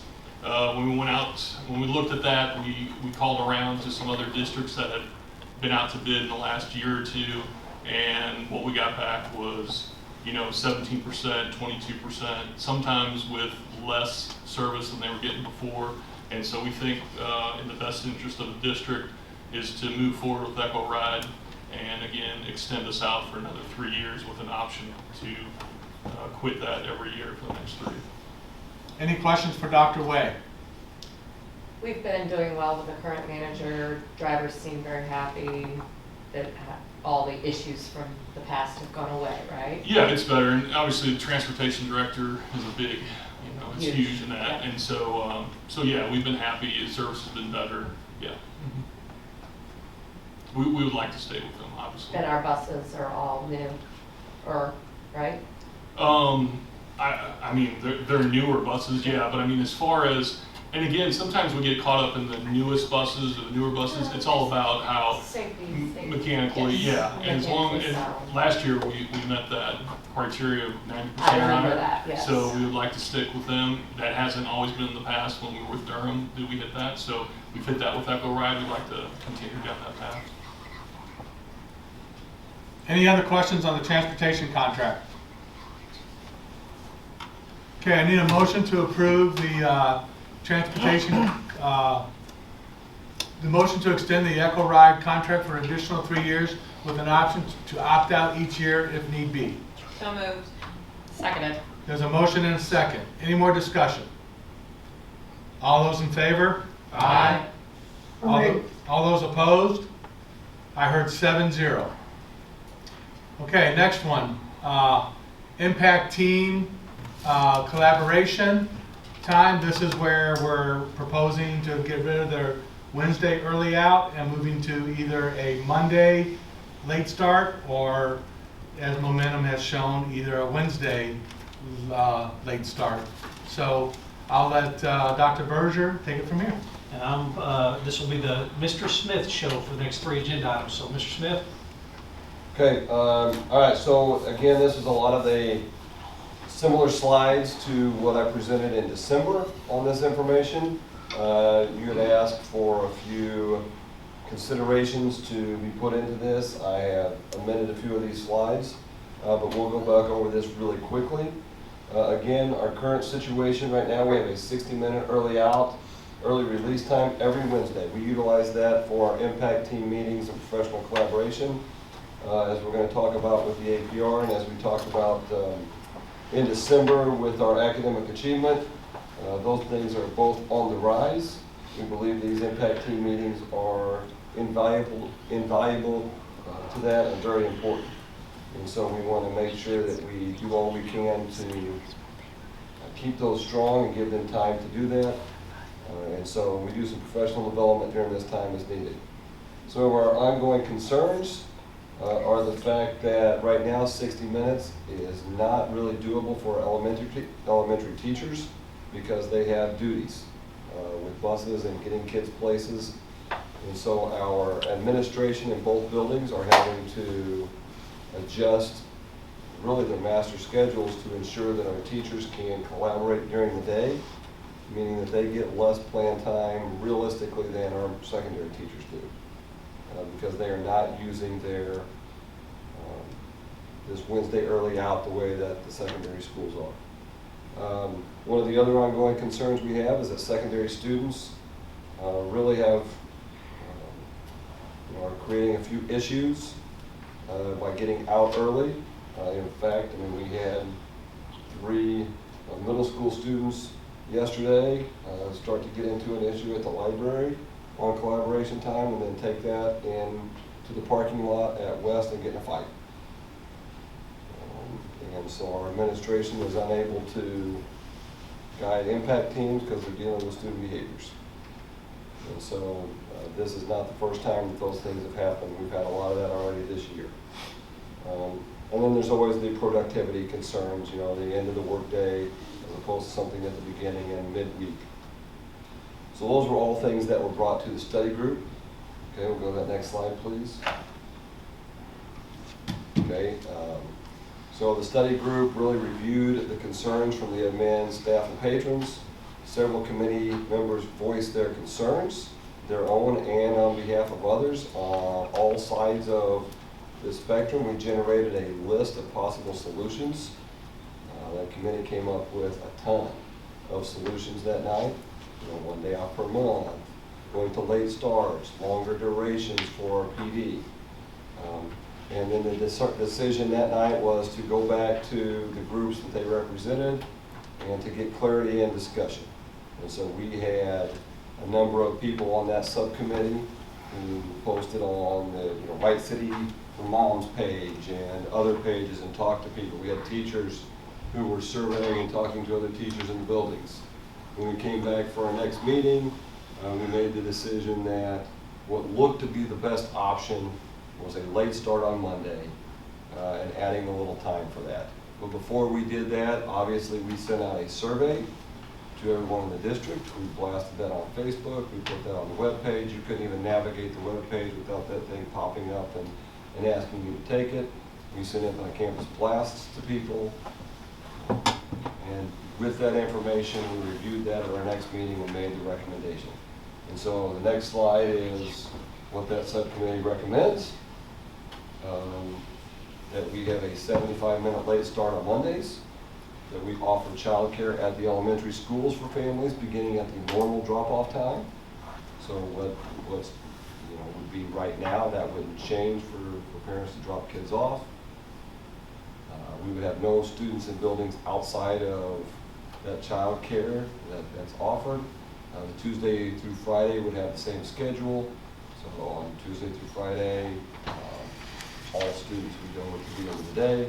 Transportation would be provided 75 minutes later each Monday.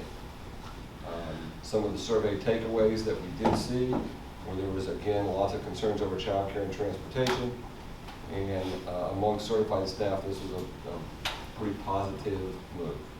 So I'm going to give you a few summaries of those survey results. Next slide, please.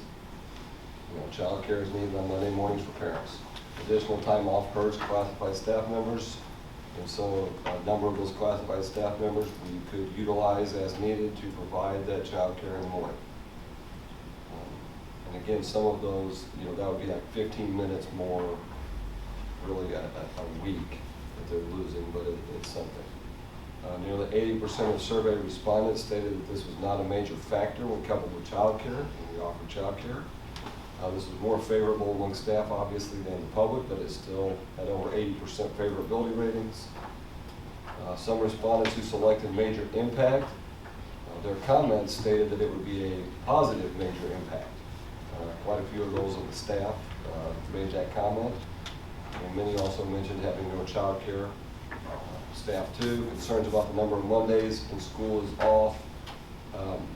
How would that affect impact teams? And so I think I mentioned some of that in some memos, but again, maybe it's in a later slide here. Yeah, it's in a later slide, so we'll get down to that. I got a couple slides there with just those survey results. Again, I put this, next one, please, Elizabeth. This was in that first one. Okay, there was the question that was on the master plan, and some of those results that show the very wide majority of people thought no impact. You know, we had the 22% who said major impact, and then we looked at those comments, and a large number of those comments had to do with it's okay if I get child care, even though that was listed, and several of those comments where I think it would have a major positive impact. We delineated out on the next slide what the staff had to say about this. And you can see that major impact again was less than 14%, and several comments came in like, I would love this. This would be a great major impact for me. A couple of the concerns, this next slide is a new one. Hey, so go back to the previous slide. Mm-hmm. So on a major impact, do you think this would impact teacher retention in a negative mechanism or negative way? I mean, based on what I'm seeing there, it does not appear to be. And again, I 13.8% of staff, and I can tell you that at least 3 of the comments in that limited number were people who thought it would have a major impact positively. Okay. So they thought they picked major impact, but then in their comment it was, I think this would have a great positive major impact on learning and on what we do. So you don't think this would have a negative impact on teacher retention? I don't. Okay, thank you. So if they responded, if So if they picked negative, if they picked major impact, you had to put a comma. There was no option not to. So if you selected major impact on this survey, you were required to comment. So that box came up and you couldn't go on to, the next question without commenting in some form. Now, there were some people who just put a period in and went on, but a lot of people did make comments to that effect. Some of the comments were from the staff who said, I don't have a place for my kids on that morning. That was a few of them. But a few supported it.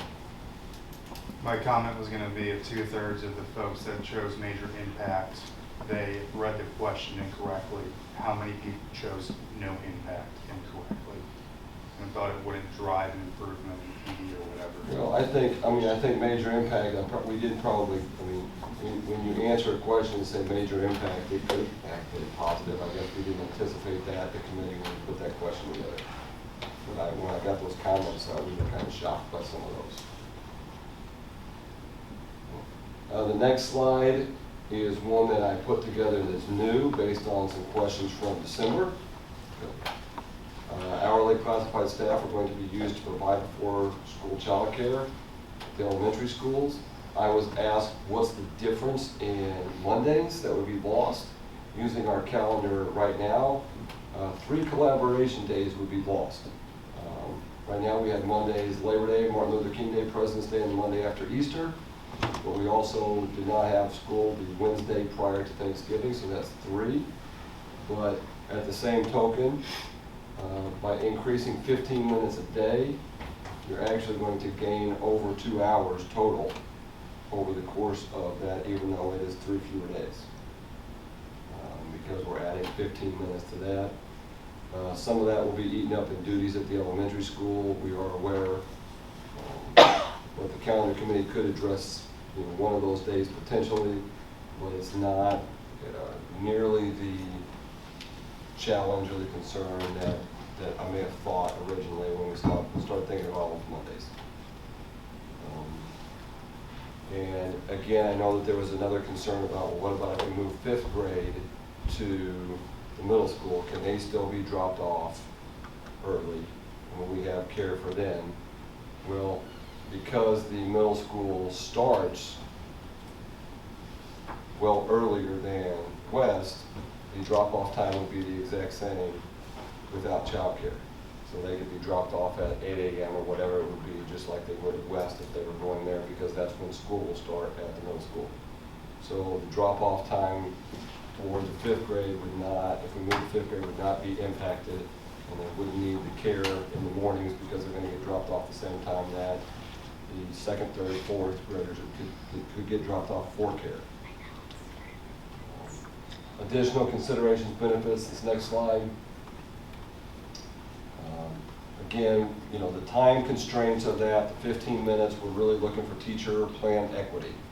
You know, this was the elementary teachers' biggest concerns about this was probably less about Mondays or Wednesdays and more about we lose time with duties. Okay, we need more time so that we don't have to give up our plan times. I know I've already talked to Mrs. Hickman.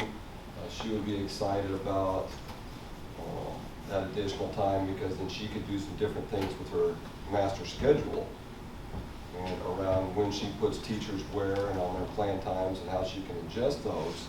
Because right now she has to really strongly consider making sure that all of her teachers in her grade level are on plan together so that they can have impact meetings.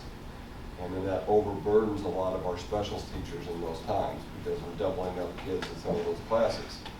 So eliminating that would give her more flexibility in her schedule, certainly, and it's something that she and I talked about that is exciting for her. Moving it to Mondays would eliminate some of those challenges that we have for our secondary students when we get out early. We believe that we'd have some more productive and useful meetings to begin the week. Again, I thought that, you know, by adding the child care, that would eliminate a major concern among our families and provide additional hours for our employees. And then we understand that anything that is change creates change, and people have to adapt to that sometime. And we really appreciate, like you guys were talking about earlier, the work of this subcommittee of that study group and of our staff. I know that we had some members of this subcommittee who really went out and beat the bushes and tried to talk to other people who they represented and put things on Facebook and generated a ton of feedback before we ever even put the survey out there, and had done some of that work. And so what our recommendation is on the next slide is to just approve moving from early release Wednesdays to late start Mondays for the 24-25 school year. A big part of the reason that we need to get this done now is every one of our buildings has to start trying to build master schedules. And we cannot get into our system or having a campus system to start building those master schedules until we set our times. Our day and our start and stop times and when we're going to do things. And so it's kind of incumbent that we get some direction and whether that is going to be this or something else, you know, we really need to know because without that they can't start doing their work. And we want to try to get as much of that work front loaded now so that in the spring when we're doing hirings and we've got MAP and EOC testing that we're not also trying to do a lot of that work that can be getting done now. So there is a little bit of immediacy to this. So hopefully I've addressed some of the things that came up in December in this, but are there any other questions? So we'll start with Aaron and we'll work our way down my way. I love the idea of the late start, no matter what day. I think Mondays is as good a day as any to start. I am great with all of that except for I would like the opportunity for people to be able to drop off their kids, especially even just at the elementary level, when our earliest bus pickup is currently, which looks like it's around 7:15. I think that gives our parents time to drop off the kiddo and still get to work on time if they need to be at work at 8 o'clock. That's my concern, and that's the bush I'm gonna beat. But other than that, I think everything's great. I just want to make sure that our families have the opportunity to be able to get to work on time, so they can keep their employers happy and still have kiddos here. So to summarize, you're saying basically allow the parents to drop off earlier. Instead of 8 o'clock drop-off time, I would like at the very latest 7:15. Whenever the first bus would have started picking up kids. Okay, So instead of, so like right now, what we have proposed is that the drop-off would be the exact same time that drop-off is Correct. now. Correct. But what we do not have in the plan is you can drop off when the buses would pick those kids up. So Correct. parents who put their kids on buses and they go to work, they would be inconvenienced by this because it's. Okay, I understand Aaron's thought. Yeah. Thank you. Okay. Anything else, Aaron? No, thank you. Kyle? My biggest concern is that this particular thing is probably the most noise that I've heard in the community of things that we've approved at least since they got on the board. I know a survey went out, but the question was under the master plan survey. It wasn't a survey that was titled, changing early outs to late starts or a different title. And that's what I meant by my question earlier this week on people thought they missed the question or the intent of the survey. I know that it has to be approved because of pending schedules, but there's just a couple of things I'd like to see buttoned up and reach out to our stakeholders again and spend a little bit more time on this is my fundamental concern at the moment. I love the idea of it improving, especially at the elementary level because it's needed, but I just think there's a little bit of a gap with our stakeholders that we still need to close.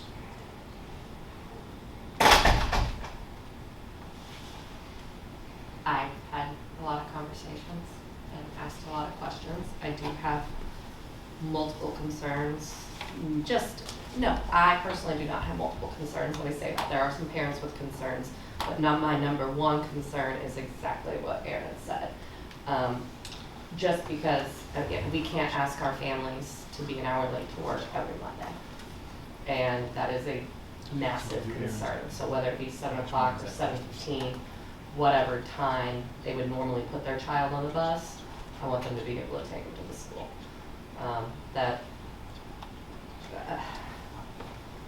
I'm also slightly concerned because I feel like we're making some pretty big decisions as Dr. Berger's walking out the door. So to drop these on somebody new, I don't know. I just, I like this idea. I think that this is good for teachers. I just don't want to. Okay, I'm just going to stop talking. But my biggest concern is what Aaron mentioned, and I'm worried that I know there's an immediacy to the decision, but I don't want to jump to making the decision either. So that's where my head's at. Sorry. Regarding the new superintendent, that individual has been contacted regarding this, and that individual has said it is okay to do whatever we need to do. So that individual has been contacted. That individual knows that this is on the agenda tonight, and Dr. Berger can articulate anything further in that conversation. I think you captured. So I wouldn't worry about the new superintendent. That individual knows what's happening. So. Okay, David. I think Aaron hit the nail on the head with the start time. I think by moving that, I'm going to say start time, drop off time, whatever you want to call it, time up an hour, I think is perfect. I think the teachers deserve to have PD without interruptions, without having to deal with kids after school and worry about them. And, I think there had to be a big adjustment when we added these early out Wednesdays to people's schedule. And it's going to be probably an inconvenience, but I think people will get used to it, and we're going to provide as much service as we can to help alleviate as much pain as we can from those folks. So I think we're moving in the right direction. Sorry, I was gonna back up one time. Do we have an estimate on like what the cost would be to add that additional hour worth of Well, childcare in the our- morning? Or I is think that you even could- an option? No, when we were anticipating covering it at 8 o'clock, it was less than 5,000. I think you can comfortably say double that, and that would be more than enough. So the entire proposal probably is a fiscal note on it of 10,000. But that To was just at provide the elementary childcare. level though, right? Yes, that is right. So- That doesn't include fifth grade. Now, Kyle, I'm sorry, yeah, that, you asked, is that extended like district-wide, is that right? To the middle school. Oh, no, and that's where my mind was at. I thought it was just at, yeah, east and west, right, but just the fifth graders. I'd like to extend that to the, Okay. to the middle school too. So- I think that would That, alleviate. that would get a little 90% bigger, of the and, concerns I mean, I could do some real, Can I ask a question about that? So if we just house it at the elementary school, because I think the studies, there's one fifth grader that currently participates in our care. What time would our middle school start under this proposal? 8 o'clock. That's what I said, I thought. There was- Approximately, so like, if we are doing 75 minutes, so right now, what time does your school day start right now? Students start at 7:07, contracted time starts at 6:50. So, I mean, we would probably move that from 6:50 to 75 minutes later. What time do buses drop off? Buses drop off at our building at 6:50. So I guess I was just thinking like if that's available. We're talking 8:15 would be the, Okay, so what I was thinking was if we have, just because we know it's gonna be a very low number of fifth graders that would, But we parents don't would want. necessarily. Well, hold on a second, let me talk. So if we have, that opportunity at the elementary school, I'm just trying to figure out my timelines, would that person, could we have somebody walk them over to our middle school since they're so close? we did touch that a little bit. We kind of abandoned the idea just thinking the weather and some of those things. Yeah. Can it be done, Aaron? I think so. You know, that, I wonder if there's, you know, if we wouldn't be creating a bad situation, like I said, if we went through this week, you know, with rain Yeah, and everything. And right. so, it's not ideal, but can it be done? Yeah, I think it could be. But So Aaron, if I'm understanding what you're proposing correctly, you want to give parents the option to drop their kids off at school at or after the time that the first bus drops off. Correct. That's different than. I think Yeah, the pick bus up. picks up. Pick up. Oh, pick Yeah, up, sorry, yeah, pick up. yeah, So- yeah. So even earlier, so what I'm saying is I think what you're referencing is the amount of parents that drop off their kid for early daycare at fifth, but if we're looking at giving them the option to drop off their kid, starting at the first time that the bus picks up, I think you're gonna capture more people. But if you're looking I at don't know if I doing said that for that the middle clearly. No, I get school, it. what are we looking at, 5:55? And like Dr. Wayne and I have talked about, I don't know what we would have staffing wise at the middle school to accommodate in that building. I mean, you know, we have building pairs and we have people at our elementaries who we believe we can staff that with. Staffing that at the middle school would be a bigger challenge. When I say that, I think what you're saying, yeah. Okay. Dave, do you want anything else? No, I'm good. Pat? So I know we're all in favor of the value that this is gonna add for our teachers, and we absolutely want them to have that. This is a tricky one because every family has a different scenario, and some will not be impacted by this at all, but many will, and I know we've all had conversations with people in the community. The two biggest concerns that I have based on what I've heard are choice of day. Monday's kind of, you know, if someone's not able to drop their children off, it's the hardest day to explain to your boss that you're gonna be in late every week, you know. And some people have said, well, why not Friday? It's just an easier going day. Many people work from home on Fridays. It would be just a much easier day to explain to work your situation. The other big thing I'm hearing is middle school in the bus, kind of exactly what you all have just covered. And if people, it's great if they have elementary students and middle school students, that timing kind of works out. But if it's just middle school, people have said, there's no way I'm gonna leave for work and let my young middle schoolers go get on the bus by themselves. I'm just not comfortable with that. And I completely understand that. So I think it's a good direction. It's going to be difficult with any kind of a transition like this, but I do feel like there's a couple of gaps, things we need to button up before we move forward. And the only thing I would say, and I'll let Aaron talk, sorry, is, there is adjustments for anything, and I think the quicker that we can make decisions, whether it is this or not, or whatever, we give people time, because this would not begin until August, and really into September, to shore up a lot of family or dynamics or situations. It's kind of the way that we're looking at that. Obviously, anything that we do is going to present challenges.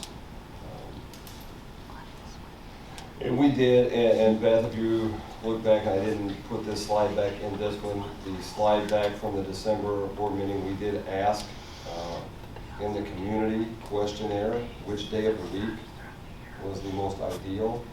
I think it was overwhelming, almost 80% was at Monday. Okay. I think that was like we probably Elizabeth tried to find that slide from the December meeting. It may not have been quite 780, but it was overwhelming on the survey for Monday. How many of the 358 respondents from the survey were parents versus staff?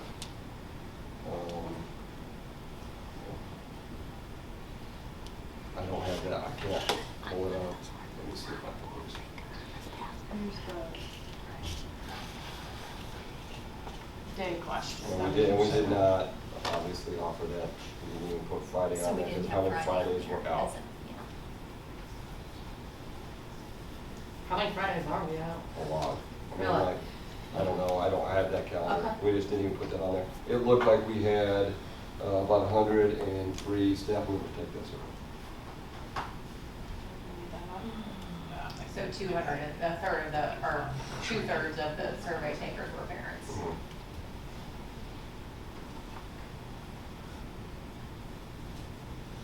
I think Aaron hit the nail on the head. We have to figure out, we have to be able to let people drop their kids off earlier than what you're proposing. And we just need, and if you want this to go forward tonight, that's something you're going to have to accept. And I'll get that in a second. I'll get to Mary. You're going to have to accept that and figure it out. I mean, that's something you're going to have to commit to. I think if you want this board to go forward based on everything I heard, that's something you're going to have to, that we're going to have to do if it's going to be successful. And my concern on that is, I mean, figuring out for elementary school is one thing. Figuring out for 5th graders, if we also move 5th graders, is a totally different animal. And I think there's a lot of concern there. Well, So that would have to be at the middle school level. too. I do wonder if if that's the direction that the board gives, which I believe is going to be, then knowing that, could we send out a survey to current 4th grade parents and say, this is what the board is looking at, we're just trying to staff accordingly. Would you put your kiddo in early care if it's available at 7:15 in the morning or 6 a.m. or whatever it is, and then be able to kind of figure out what that need would be? I mean, yes, we can pull those. Again, I believe that we can staff this at the elementary level. Right. What we have a big concern on, and I know Dr. Way has a big concern on this when we talked, is finding a way to staff that at the middle school level, especially if you're wanting us to do it at like 6 a.m. Right. I mean, I just don't think and I don't know that for sure, but I don't believe that there's I think we would have an almost incredible difficulty in staffing that. I think, And I understand that. What I'm saying is, it may be that there's 30 parents that say, yes, I'm gonna need care, and there may be one or there may be none, but we're just kind of taking a stab at it right now. And if we know that we have to have it, we'll figure it out. But knowing what that actual need is, may be more helpful. I mean, if there's, Well, I think we could certainly do that and poll the 4th grade and then see what we could come up with on that. I don't know why we have an obvious solution for that, but I don't think that it would be out of the realm to say we can load drop off at 7:15. I mean, That would what do be you the think on that? earliest. That would be, I mean, again, I'm gonna defer to Dr. Way on the HR part of that, but you've heard kind of what Dr. Berger thinks that it's gonna cost. But. Okay, before we go on, I'm gonna give Mary an opportunity to ask her question. Is that fair? So Mary? Oh, thank you for being fair. I have the same concerns as Karen and Beth. I have always had concerns, even on early release days with our middle school students. And thank goodness the library has stepped up and they've created a program for them, and it still is a challenge. It's a big challenge. I think we definitely have got to do something for those middle school students. And I feel for parents, you know, the way things are nowadays, both parents are working, and that's about the only way you can get ahead in this economy. So we've got to, if we're gonna, you know, we're gonna have to take care of them. So, and it's gonna cost us. And on the other end, also I do feel for the teachers that they need their time too. They really need their time, and those elementary students need their development time. But we've got to figure out some way to take care of all of our students for that time on, if it happens to be Monday or whatever day. So Dr. Berger had an idea that he would like to propose to us real quick. As I hear, and also in talking to many of you on the phone throughout the last month, and then and the emails, you know, I want you to know, first of all, I very much appreciate your consideration of this, because if this were even rejected or just didn't even get a motion, we're okay. I mean, we're fine. We think this. It's not backing away from my recommendation. I think this is the best thing, but I trust your pulse of the community. It sounds like there is not a lot of hesitation to the added collaboration time, but there is on the day change. And so perhaps the motion could be modified and made to just grab the collaboration time, which we'd love to do for our teachers sooner than later, and the rest can be considered at a different point. The only thing I would tell you is it can't be considered necessarily this year. You know, in other words, if you're going to change the day, that probably needs to turn into a next year issue, because that would still have an impact on delay of schedule, particularly for the secondary schools, if we took that back up in February. So and Doug or Ms. Smith, you tell me if I'm going off the rails here. I know we've talked a little bit about this, but I don't want to misspeak either. So the motion could be just to add the 15 minutes of collaboration time to the current Wednesday early release. So they would just release a little bit earlier? They would release earlier. And would that soften the impact, do we believe? You know, logically it tells me it does. I mean, it's 15 minutes. It gives the teachers the 15 minutes. It doesn't alleviate necessarily some of the community issues. But yeah, but it does at least provide our elementary teachers the ability to have a full impact team meeting on Wednesday collab time and not have to do that during the. Yeah. And it would stay after school early release on Wednesday versus the day moved to Monday as a late start. Yeah, as a late start. But wouldn't you still have the disparity between total PD time for elementary versus middle school and high school? Because I thought the fundamental reason of going to the early start is because of the time they were losing to getting kids on the buses. It doesn't matter if you start earlier; they're still going to be losing. They're going to lose time, but they have the total amount of time they have is more. I understand that, yeah. but they have basically kind of what we're after here is we want So we have what we call impact team meetings that generally last about 50 minutes to an hour. 45 minutes probably on the short end. Our elementary teachers, there is 60 minutes, and they're losing 15 minutes in just, a lot of times, just getting kids out of their classrooms, on buses, and then get back, then having to gather their stuff, then having to get organized and get into a room, and by the time that they're getting set, we're looking at like 30, 35 minutes. Am I exaggerating that, elementary principals? And there's not enough time to get through the meeting. And so, what has happened in both West and East Elementary is that administrators have reorganized schedules to put teachers in a position to have those meetings one day a week during their plan times. Because it's not as productive on the Wednesdays, because there's not a full enough time. And so what is happening then is our secondary teachers are getting those meetings completed on Wednesdays, and then getting plan time every day during the week.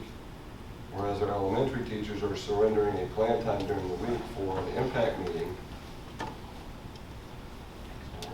So adding 15 minutes would conceivably provide, or should provide, our elementary teachers the opportunity to have a full meeting on a Wednesday. Now, I know that that's going to give our secondary folks 15 more minutes, but I trust our administration to have them use that time wisely. That's my point, I guess. It doesn't totally fix the issue. It gets our elementary teachers their plan time back in time to get one PD, but equally, the middle school and high school students, our teachers are getting even additional plan time. So there's still a I don't know if disparity. it's additional plan time, it's additional collaboration time on Wednesday or Okay. so they'll have more time to. Semantics, correct. Yes, but still, there's a disparity. Yeah, and the distinction Mr. Smith's making, and I try to make it often too, and I know, Kyle, you're getting that, but I know we always want to draw a pretty firm line between just general PD versus collaboration time.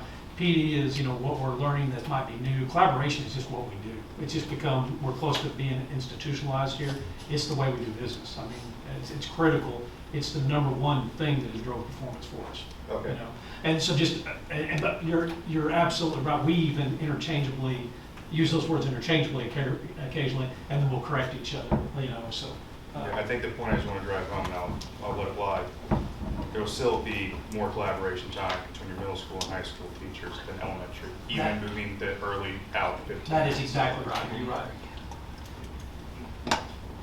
Could another opportunity maybe be that we put a premium on the hourly wage of folks that come in super early? So maybe they are paid, they're paid more for coming in at whatever time they need to be in there,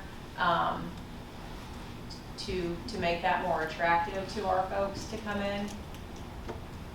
I mean, I like the Mondays, I like the collaboration time, I like everything that's presented. My hang up is the care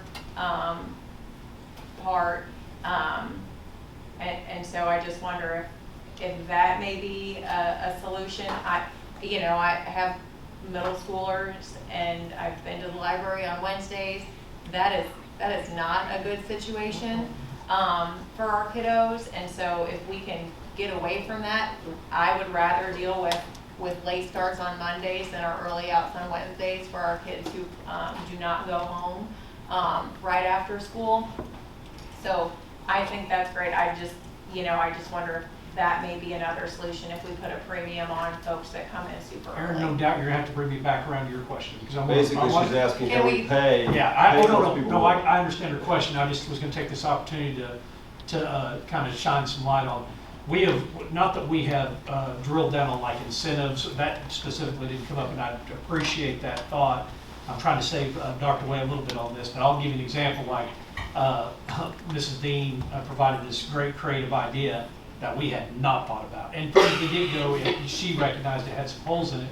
we vetted that out. It was basically, just run, the general idea was just run 5th grade in the middle school on the elementary schedule. And, after we looked at that, it created FTEs because for every singleton teacher we had, and so we kind of talked through that, but it was wonderful.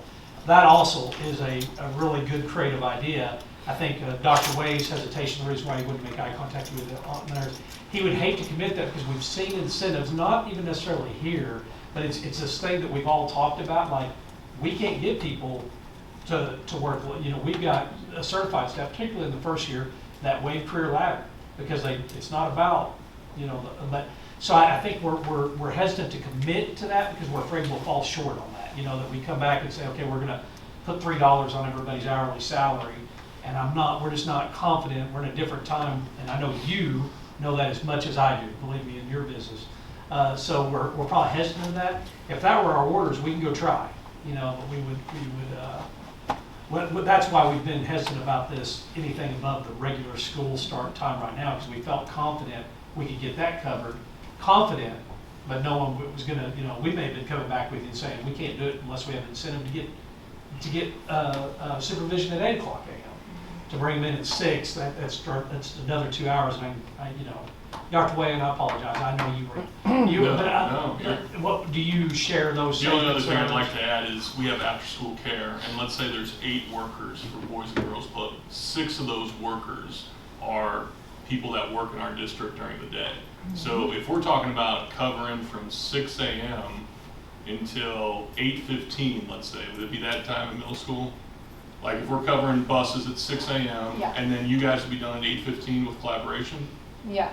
You're talking 2 hours and 15 minutes, and I might have 1 or 2 people in mind right now at the middle school. And so you're talking 2 hours and 15 minutes with anywhere from 5 kids to 60 kids. Then some of those same people are going to work after school maybe too for Boys and Girls Club. So they might be working a 6 a.m. to a 7 p.m. day. And so something's got to give. I'm not going to get them at 6 a.m. and then they're going to work Boys and Girls Club, which is another vendor. But I'm just saying, I cannot commit to that in January 25th. Bus drivers. I mean, a bus driver would have been up and at the bus garage before their bus leaves. Can we not possibly utilize them part-time?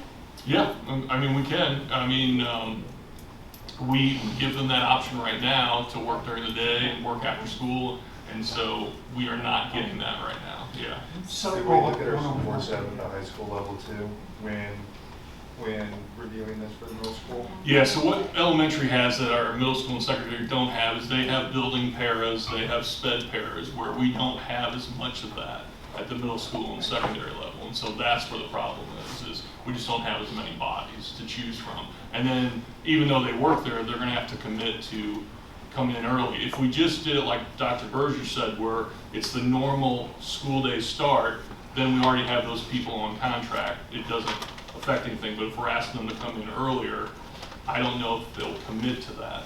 So we haven't surveyed them yet?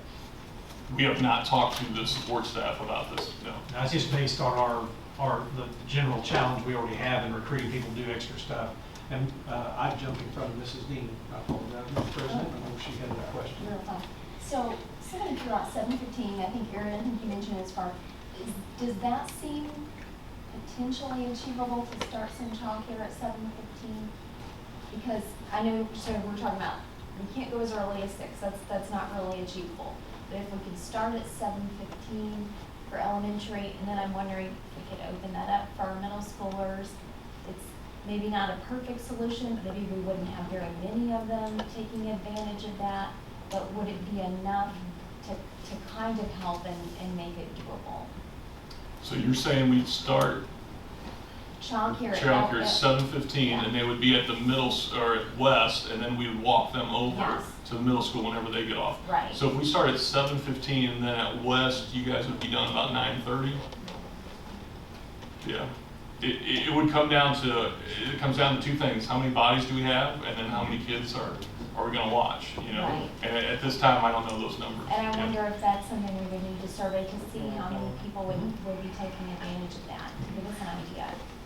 And then if not mistaken though, the challenge we have, and that's, you're exactly right, is that we much need this tonight, and if the board's not ready, you just can't do it. So it'll either stay status quo, keep doing what we're doing, we bring this back around next year, and that's we understand that. Or there might be another option that despite that, you wouldn't be fixing the disparity of prep time between secondary and elementary schools. You would be giving teachers more time. And so that might be an option, but not do the day change. And when would that start, if we did that, if we released 15 minutes earlier? That would be next year, yeah. That would be next year? Yeah. All of this would start the next school year. Yeah, That's next why. school year. Is that what you're asking? Okay, so just releasing same day, Wednesday early out, if we just decided to move that 15 minutes up, that would not begin until next school year? That is correct. Okay. Yeah, we would not start it now. So really, we would have 6 months of that under our belt before we even talked about this again, or 4 or 5 months at least. Oh, yeah, at least, yeah.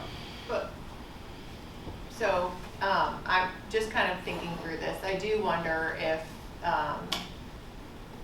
you know, if we're talking about 6 a.m., I do wonder how many parents need to be at work at 6:30, or I think it's or 6:45. less about when they have to be there and more about they're gonna have to leave before their kid gets on the bus. They're middle school or the 5th grader, right? Well, but if we're saying a 5th grader needs to, you know, if we're going off of bus routes, if a 5th grader gets on the bus at 6 a.m., you know, my initial concern is, are parents having to be late on Mondays every week? You know, I just kind of thinking about that, how many of those parents need to be at work that early? Yeah. And that may, you know, on top of how many 5th graders are gonna need care and how many people need to actually leave for work at 6 a.m., that may continue to drive that number down, where this is kind of not necessarily as big of a concern as discount, you know, as it would be at our elementary schools. I'm pretty diehard on that one. Just kind of food for, as we're throwing things out there to discussion. Dr. Berger, are we saying that if we had some actions for your team to go and research 30 days from now, it's too late to implement? I will tell you, it's not impossible. I'll probably let Mr. Smith speak to it, because he's better versed in it than I, but it just creates a scheduling challenge to get things nailed down, particularly with the secondary schools. Mr. Smith? Yeah, I mean, like, expand on that. you know, both middle school and high school have master scheduling meetings planned for tomorrow, so that they can start putting their schedules in place, so that they can build them, so that they can start taking class requests of students, so that our kids can start picking what they're going to do, so that we can start organizing our schedules. You know, I know Andrea's here too. She helps organize that with Infinite Campus. And once we get into hiring season and map testing, if we don't have a significant part of our master scheduling done, then we're pushing that off into the summer, when we have staff members who are integral parts of that, our counselors, some of our assistant principals, who aren't here because they are not working, and we have to get the other things done, which is why, you know, we really try to get on board with the master scheduling stuff in January every year to get a significant part of that done before all of the heavy stuff happens. And so I think all of our admin, Andrea here, I mean, would tell you that, I mean, is it doable? Yeah. Is it going to be like really push everything back and create a lot of stress? Yes. Yes, it will. So what I'm hearing, the compromise, I don't think we're going to solve this tonight in terms of the Monday and get all these questions answered and be able to, you know, get a good answer. I think the compromise is add the 15 minutes, like Dr. Berger said, and then get that, and then for the next superintendent, let them get the questions from us so they can do the research they need to do in order for us to implement a Monday late or a Wednesday late in the following year. I think that's the compromise I'm hearing based upon all the conversation. I would agree with that. I think the only thing that I would like to maybe add to that proposal is, you know, we have an issue with middle schoolers at the library. Everywhere. Yeah. In the Yeah. west, Yeah. on the west playground. Okay, on the so west- let me ask you a question. Is the school district, okay, we do the early release. Yes. In theory, now I'm just asking this as a double advocate, is the school district responsible for those middle school kids? I don't know the answer. When they're on our property, yeah. Yes, but when they're not, are we responsible? So let me finish what Mike was going to say, and then I'll answer your question. If we offer some sort of after-school thing at the middle school, so you don't have to deal with trying to recruit support staff to come in early, if we offer something parents can sign up for, and the kids stay on district property and mitigate the issue at the middle school, then yes, that'll be a responsibility. But obviously after they leave, then no. But we also need to be good stewards to our neighbors. Yeah, I'm not disagreeing with that. I just don't know, I mean, so Dr. Wade, Kyle said, okay, if we add the 15 minutes, can we beef up our after-school capabilities to watch kids? Yeah, I mean, we can try to get some parents to stay late, or we can talk with Boys and Girls Club to see if they could come in earlier to cover that. But the issue would be getting those kids to stay. Right. Right, That is the because issue. if it's, if they Yeah. don't Well, belong to yeah. us. It'd be their parents signing up for it. That's right. But I mean, they could essentially do that now, right? They Yeah. just don't. Yeah. They just don't, yeah, that's just the issue, they don't. So I mean, That's, I've always wondered why we don't have like an open gym. Because they're Because- staying for practice, right? No, because you have teachers who That you don't have who are doing the collaboration. I mean, you can't have Staff. teachers that are watching them because they're in collaborative meetings. Yep. And so, I mean, that's, It'd Well- really be cool if we could get some high schoolers or something to host an open gym or something during that time, but I'm just gonna throw this out there. I mean, I would be willing to make this motion with the caveat that we, at least at the elementary school, start care at 7:15, and we survey to see what the actual use would be of having care at the middle school for our fifth graders. Well, you're presuming that we're moving the fifth graders up tonight. That's right. That is a presumption. so we could table this to after that agenda item.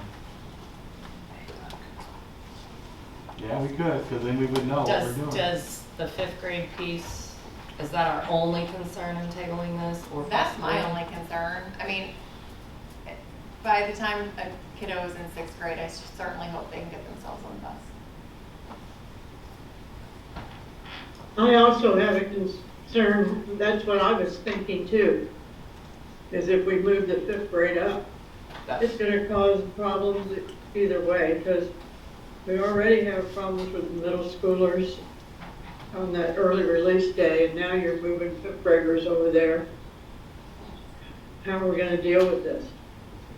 We can't expect the librarians to be the babysitters at the public library.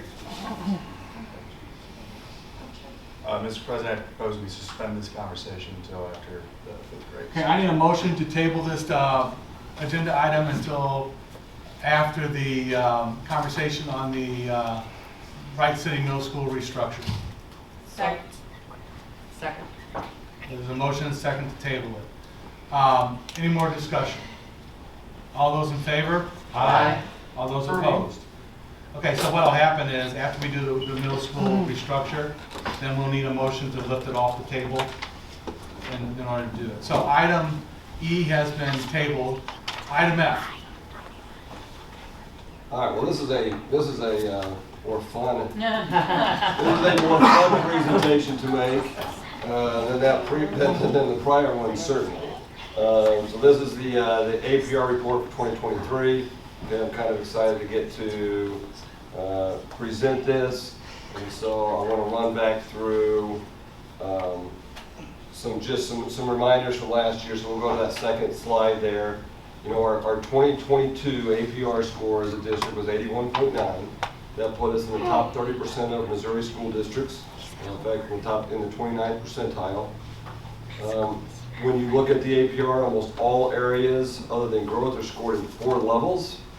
And those are scored out as just, 1, 2, 3 out of 4. There's a multiplier in some of those. But the on track, the 3 out of 4, 75% is what's expected performance. So anything that you're seeing here that's 75% or better, you should be happy and proud of what you see. There are 4 levels are called the target, on track, approaching, and floor. Again, being at or above 75% means schools and students are successful with room to grow, but at expected performance. So this is the second year of MSIP 6 with APR scores, and we did redo our CSIP last year to address the new MSIP 6 indicators. All right. So I want to just go through some of this real quick before we get to our stuff. This is the points breakdown for performance. You'll notice that there's out of a total of 200 points, 48 points of that is for our status, how well our students do at a point in time on a MAP or EOC exam. Okay, so 32 for all of our students, and then another 16 for our student groups. And then we have another 48 points for how our students have shown growth. So 96 of the 200 points are based on MAP EOC scores and growth to that effect. Okay, and as I presented last year, it was last year, but in December, we had our most successful year since 2014 in terms of our MAP and EOC scores. So that's good. We have some success ready measures, which we'll go over, and those are addressed in the CSIP, grad rate, and then the grad follow-up. There's the percentage of those. I kind of already explained that on the next slide. We'll roll through that pretty quick. And then I'm going to go to the next slide, please, Elizabeth. So here is what our district, as a district, status scores and levels were. And again, to get to in the all groups, not the student groups, in all groups, to get to the target is a 400 MPI. Okay, is the 400 MPI, and so that would mean, again, that every student in that grade level was essentially proficient or higher. Okay, because the proficient score is 4 out of 5 on the MPI. Okay, so you can see we're really close as a district in ELA at 389. And we're hitting those marks. Science is the only area there where we have 50 percentiles. We know from the report that I did last month that we did take a little bit of a dip in elementary science, and that our 8th grade science has struggled the last couple of years. I think that's hopefully looking better for this year. If you go down to the next slide, you can look at our district status designations over time.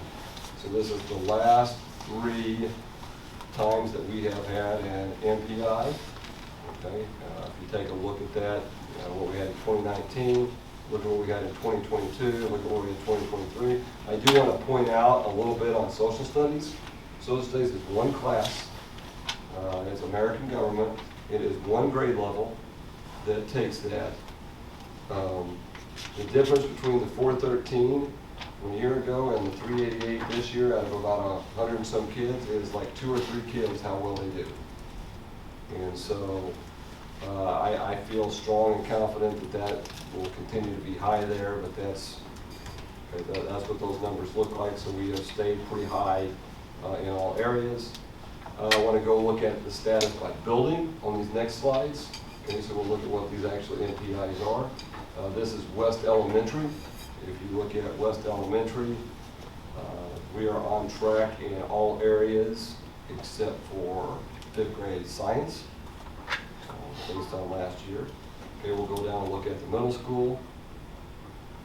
Middle school, we went from being approaching in 5 of the 6 areas in 2022 to only approaching in 3 of those, and we're on track in 3 more. And we looked at those numbers back last month, and we looked at the MAP scores and saw some significant growth out of our middle school. That's represented here. Okay, our high school, again, we talked about last month some of the successes there and how they continue to have every single assessed area above the state average. Again, that's laid out there, and again, social studies, we're looking at just a couple kids. Okay, so I've got some comments there on that next slide. When we start looking at some status, this is our highest performance year in academic achievement since 2014. I think it's still reflected in that data. We knew from last month when I talked that we did take a couple of dips in some areas, but overall it went up.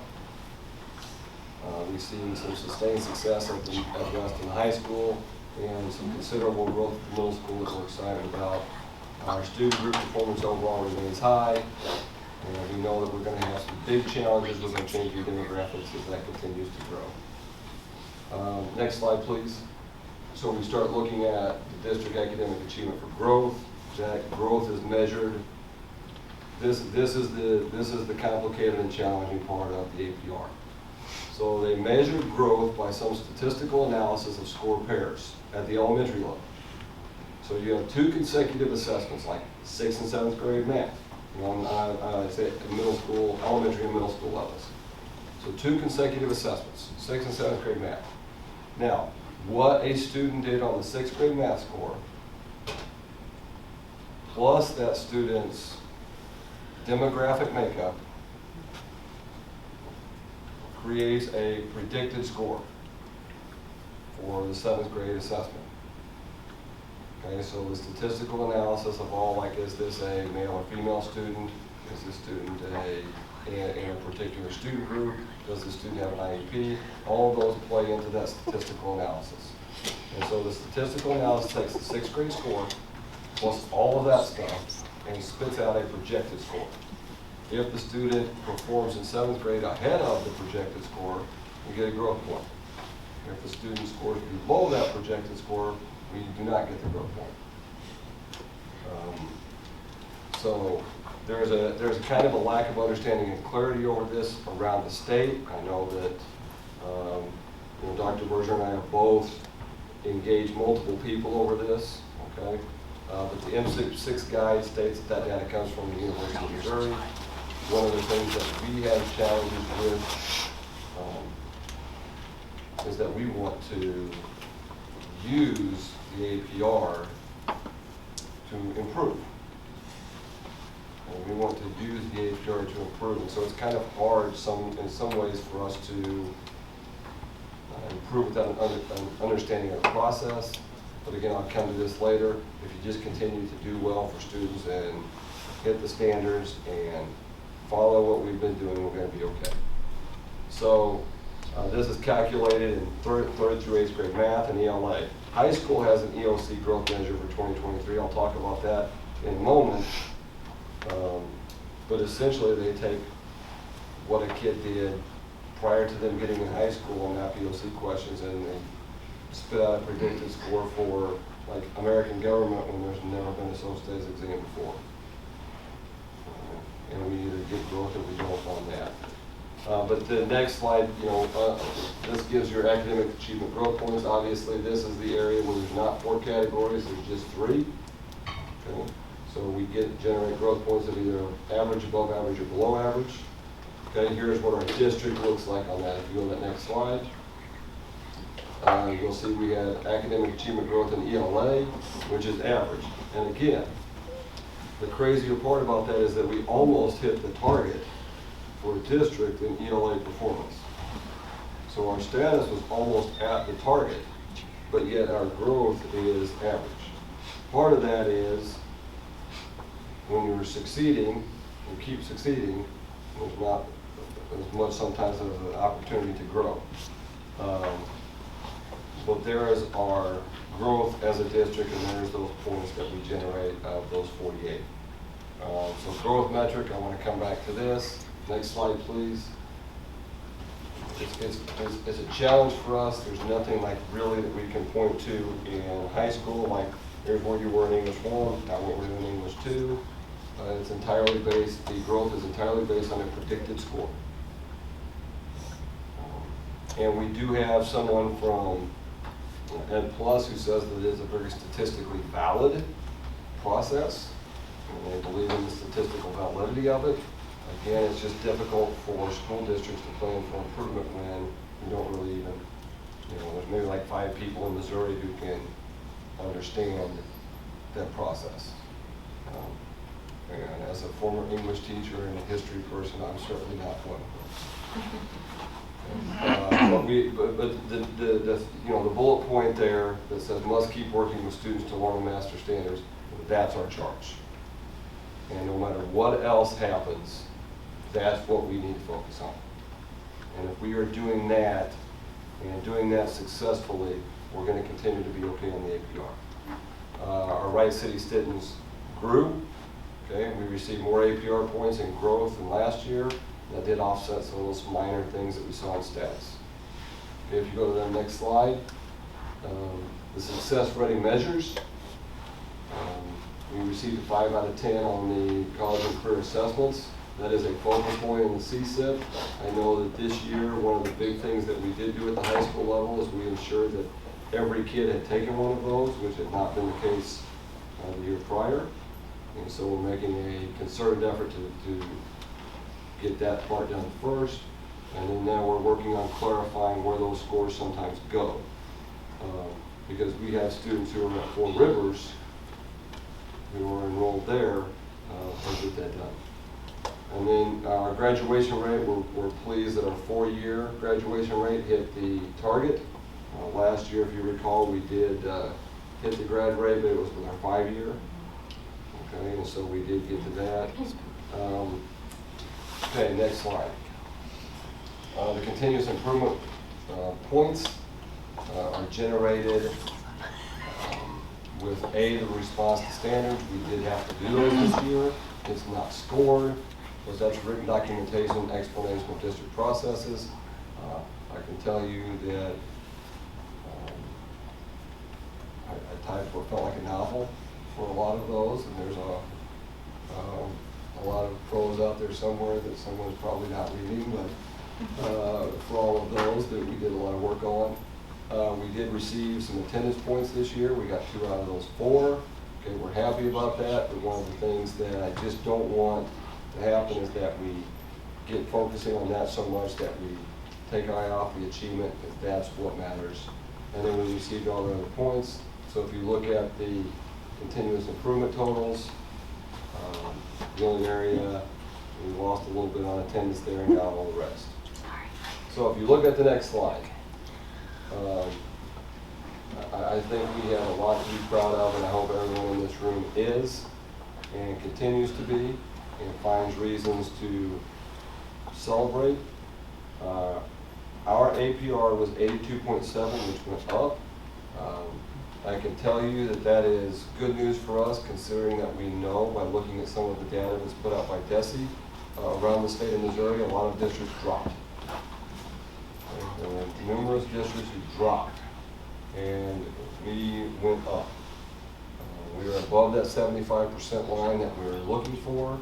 That means our students and schools are successful. We do have areas where we can grow and improve, and we should be proud of that. Out of the 553 school districts in Missouri, we're ranked 132nd, which puts us in the top 24% of all districts around the state. If you look at the makeup of those districts that are ahead of us, by and large, almost all of them have very little diversity, are very wealthy, or are K-8s. And in a K-8 district, you can make a lot of growth in this real quick. Okay, and they do not have a lot of the high school metrics. So, very few school districts above us, if any, are as diverse and have some of the challenges that we have.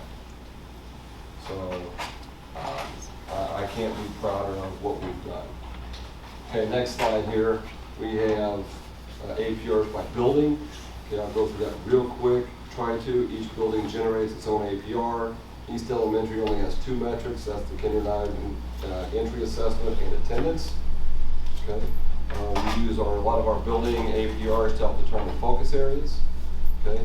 The next slide is, there's the East APR. It's a 75. Okay, they got all their points for the kindergarten assessment and 2 for attendance. 4, 6, 7, 8. Okay. West, we missed one there somewhere. Go back up one. Yeah. So here's West Elementary. West Elementary's APR was 53.6.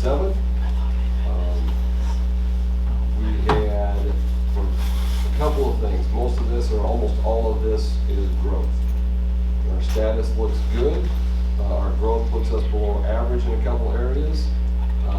We had a real downturn last year in 5th grade ELA. We knew that from looking at the report last month. We also know that our 3rd grade ELA continues year after year to be at the target. And so when you're hitting the target at 3rd grade, and even if you remain close to the target in 4th, there's not a lot of growth in that. So we kind of expected a little bit of the growth measures to be here. We lost some ground in science too, and that's something that we've got to work through. Next slide, please. Our status areas still show that we are having successful performance, and that students are learning.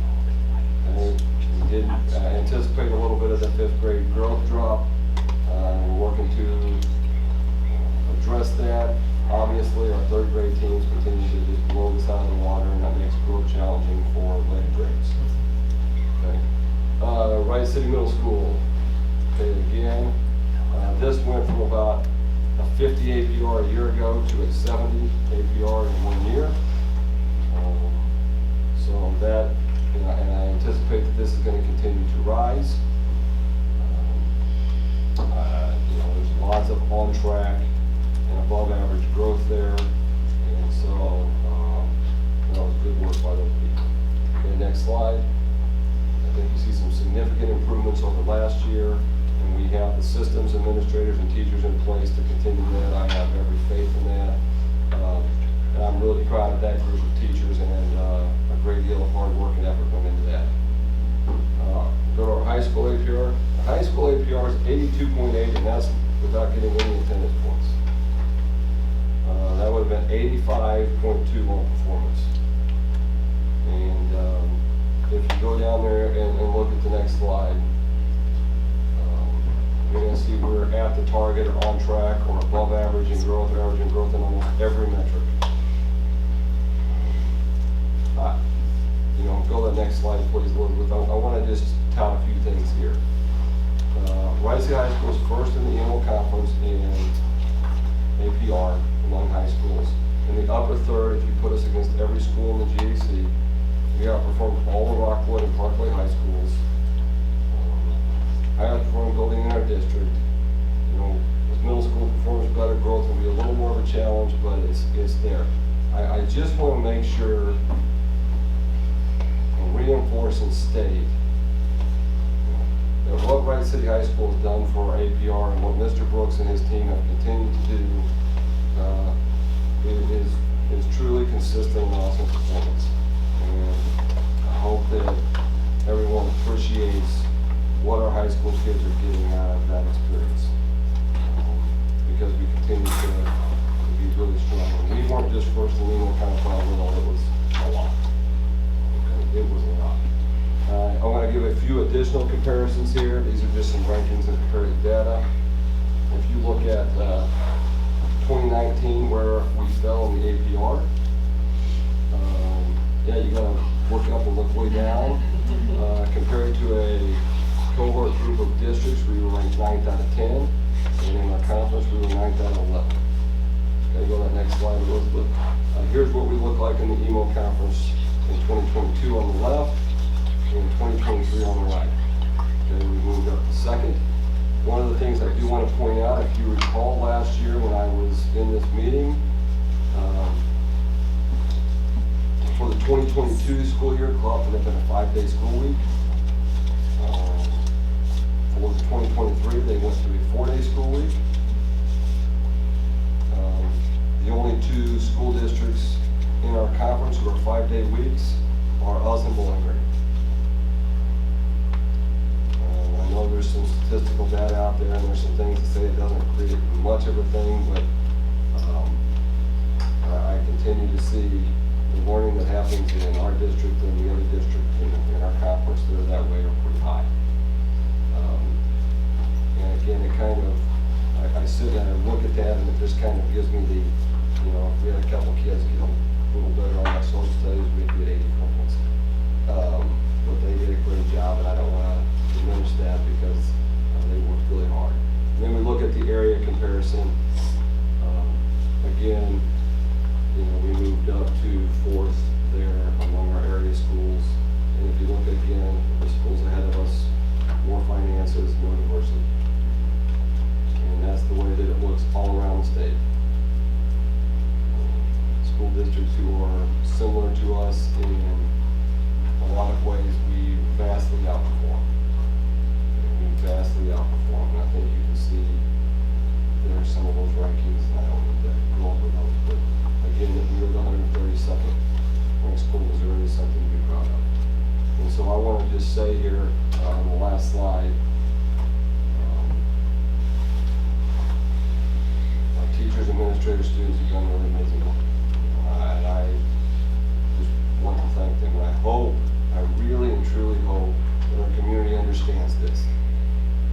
And that we can communicate to them the kind of job that we do here. And kids who come to the Wright City School District get a really terrific education. And you know, people can point out areas, oh, there's this or this, and we can nitpick some things that we want to improve. But we're doing some pretty awesome stuff. Okay? And we call student learning, and we're doing well. And that's all I have to say about that, unless you have any questions. Thank you. Thank Awesome you. job. So great. I was so proud that we beat Rockwood and Parkwood last year. I have a bunch of people I'm going to go talk to. Yes. Yes, very nice, very nice. And I will couch that a little by saying. No, don't couch it. I want to know.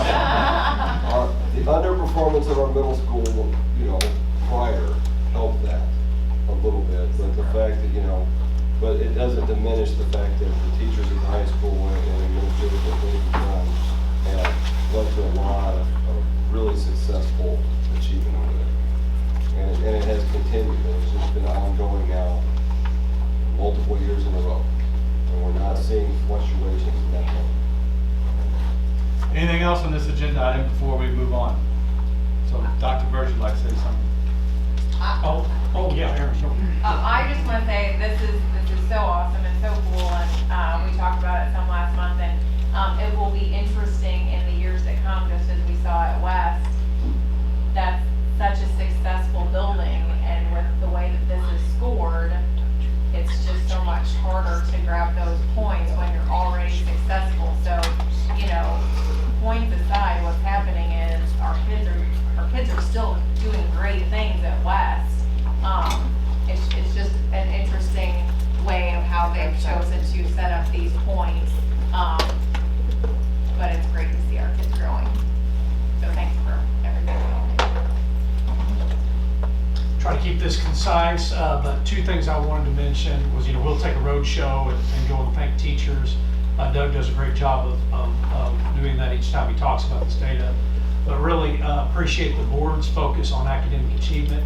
You don't get fixated on the goofy stuff, and this is the, you know, it's the agenda items that we have tonight that you support, and when it's time to. That's not suggesting that anything has to be done now, but you have a long history of being supported to academic initiatives that are good for our kids. So you're part of that success. Probably the only time publicly in 4 years that I've singled anybody out. I also want to thank Doug Smith. So it has been, Doug has led this out completely. He's visible on our impact teams. Our impact teams are what make a difference on this, and he is our instructional leader. So Doug, I greatly appreciate your efforts for our kids, and those are my kids, my personal kids too. So thank you very much, Mr. Smith. Yes. I'm going to recommend a 5-minute break right now. We've been meeting for 3 hours. And I need to take a 5-minute break. Make it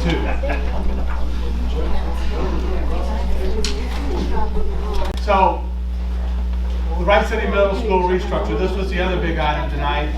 So again, I think we have a lot of questions. So we're going to take our time, get through it, and hopefully make a good decision, and move on down the road. So, go, Dr. Bird. I'm going to be quick on my slides because they're repetitive from what you saw earlier. This is what kind of brings this about, is the capacity projections with no changes in our current reality. So 26, next slide. And won't be repetitive here, just to briefly mention that if just the reboundary, and at the number 2 reboundary, the second option, we have the problem emerging at West Elementary in 28. But 5th grade, moving 5th grade up to the middle school is what pushes us out beyond 2028. And you can look at those maximum capacities and kind of get an idea of, like, you know, at middle school, even after we do that, we still have capacity to 700, even past 2028, which are approaching 600. So it does, you know, solve that problem. Next slide.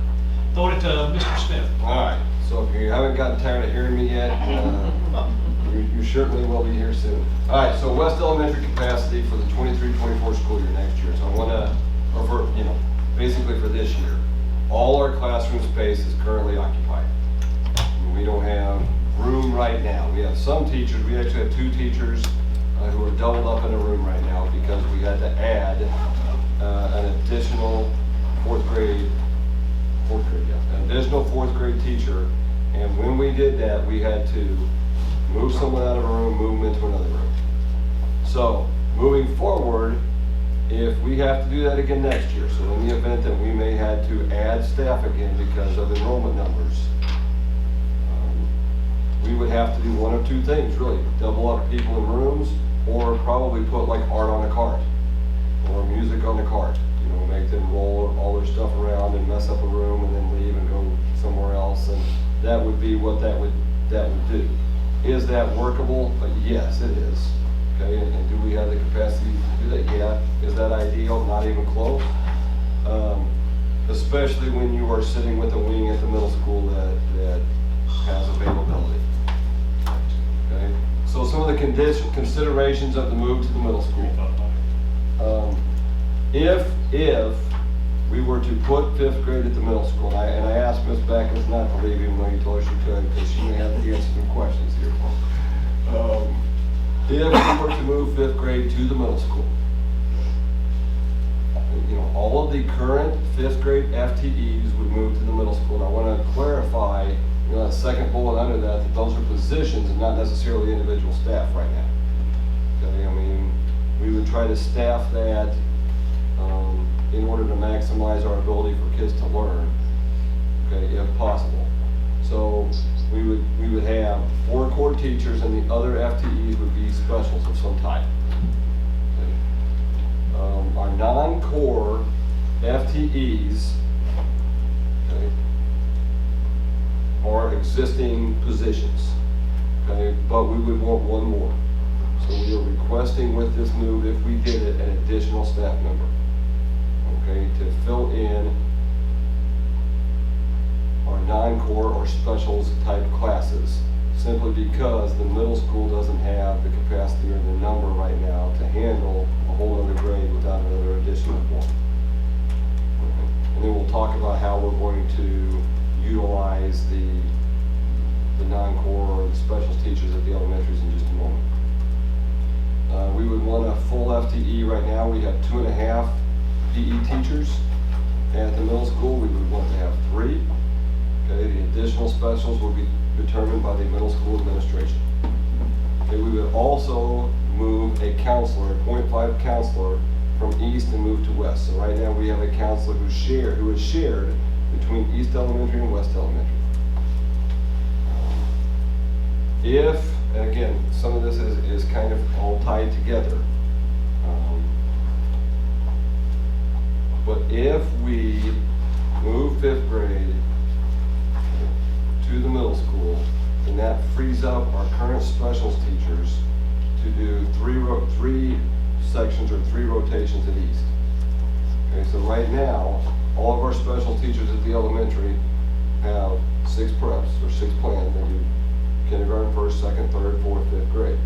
If we move 5th grade up, okay, we would have 2nd, 3rd, 4th for 3 of their periods, okay, at West, and we could really free some things up at East. So like right now at East, we have, because we're trying to accommodate a lot of times our impact meetings, we have classes and a half with most of our specials. So we may have in the library at a time on the library rotation, 40 kids in there, and with a pair and the librarian. And we're trying to cram them in there, and we have the counselor on the wheel over there. If we move 5th grade, then we could have our specials and we could divide all of the kindergarten and first classrooms up into 3 periods of the day instead of 2. And that would ease the burden on them, and she would not need the .5 counselor to be on the wheel. And we could reallocate that person to the middle school to help offset counseling needs there. And our numbers based on DESE at East, 1 counselor is what their expected numbers are. Okay, so they're a little bit ahead of that anyway. Okay, go to the next slide. So 5th grade students would have 7 periods if they came to middle school. Okay, they would have 4 core classes daily, plus they would have PE each day. Okay, they would get to pick 2 elective options. I say pick. Some of the kids who need intervention might have intervention one block based on our data, so they get to pick 1 elective. Okay, that's correct, right? Yes, that is correct. Based on our data, we might be putting some of those kids in an intervention block, and then they have 1 elective option, but they would have 4 core classes plus PE every day. We would departmentalize those courses. Okay? I know that there were questions from the board about, well, we were departmentalized the 5th grade before, that really wasn't working, and so we went back to putting them all in a classroom. Part of the challenge that we had there, okay, was that there was really no variety in the day for those kids. They traveled with the same cohort of kids all day long, okay, in the same order, didn't have anything that they got to choose, and a lot of those people were certified in elementary, and it was an area that they enjoyed teaching is what they took. What we would be able to do, that may not work the first year as we were transitioning some people around, it might. What we could do if we moved into the 5th grade is really start to try to focus our hiring with open positions, or when open positions became available, on content area specialists. So I could hire a 5.9 certified science teacher, a 5.9 certified English teacher, instead of a 1 through 6 or 1 through 5 elementary teacher. We believe that could benefit this a little bit too. Okay, go to the next slide, please. Okay, I go back up. Well, yeah, no, this is right. Physical education and recess. So the current reality for our 5th graders right now is that they get 1 20-minute recess every day. Because they get 1 50-minute PE period every 6 days. So on a 6-day rotation. So the most physical activity minutes that they are getting in any 1 week is 150, and there are some weeks it's 100. If they were to move to the middle school, they're going to get a 50 to 55-minute PE period every day.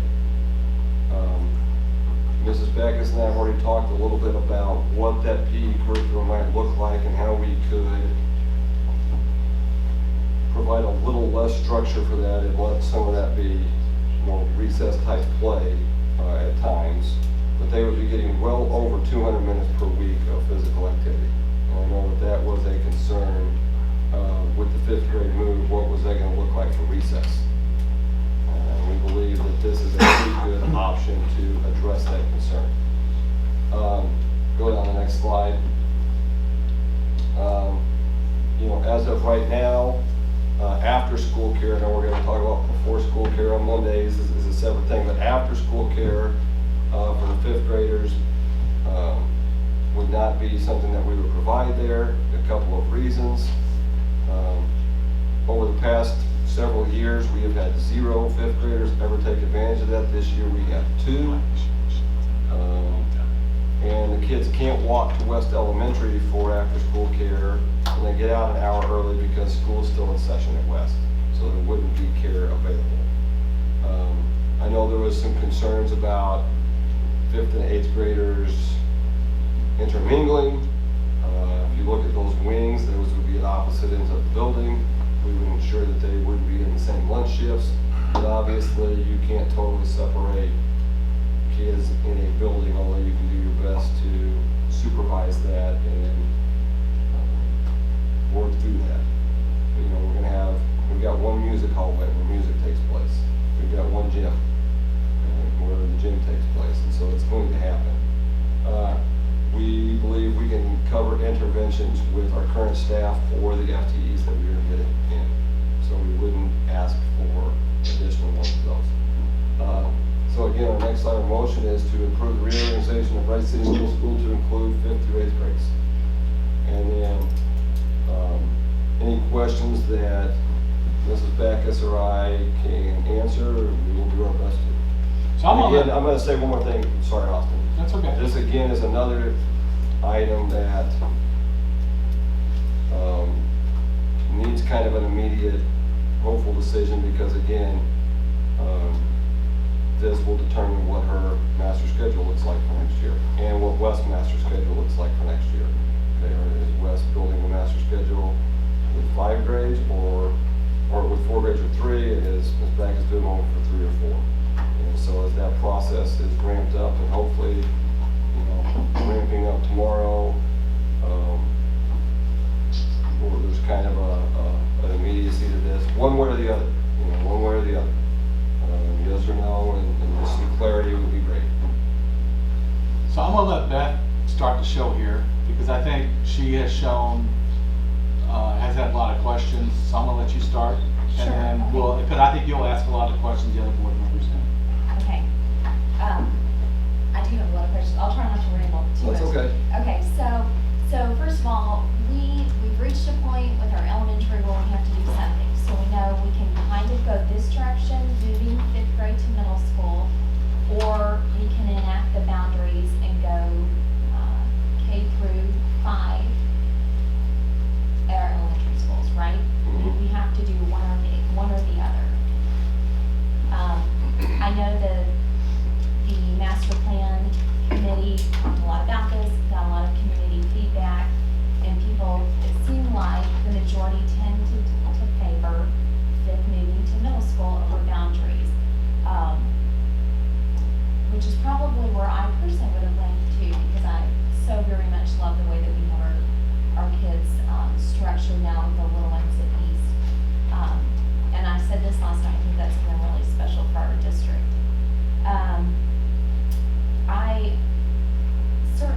I want our community to know that this decision has weighed heavily on all of us. We've received so much feedback, and we know that we have a duty of care, right? And when people trust us with their children during the day, that's a big deal, and it warrants our thoughtfulness and our serious consideration. When we first looked at this last year, or last month, I'm sorry, in December, I think one of my biggest things was recess time and just thinking about how 5th graders still need time to run outside and play. I have gotten comfortable with where we are on that and what that would look like for them in middle school and the physical activity that they would get.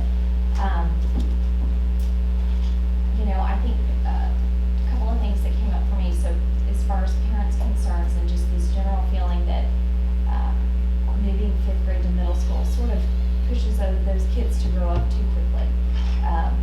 One big thing for me was the buses. That's a big deal, right? Because our middle schoolers ride the buses with high schoolers. And so now you're going to have 5th grade on the bus with the high school. We've talked about there are certainly other districts that do that. I believe Warrenton has a K through 12 bus. There's, that is a common thing. It hasn't been for Wright City, so it's a big deal. It's a big change. But I could see that being something that would be a concern for parents.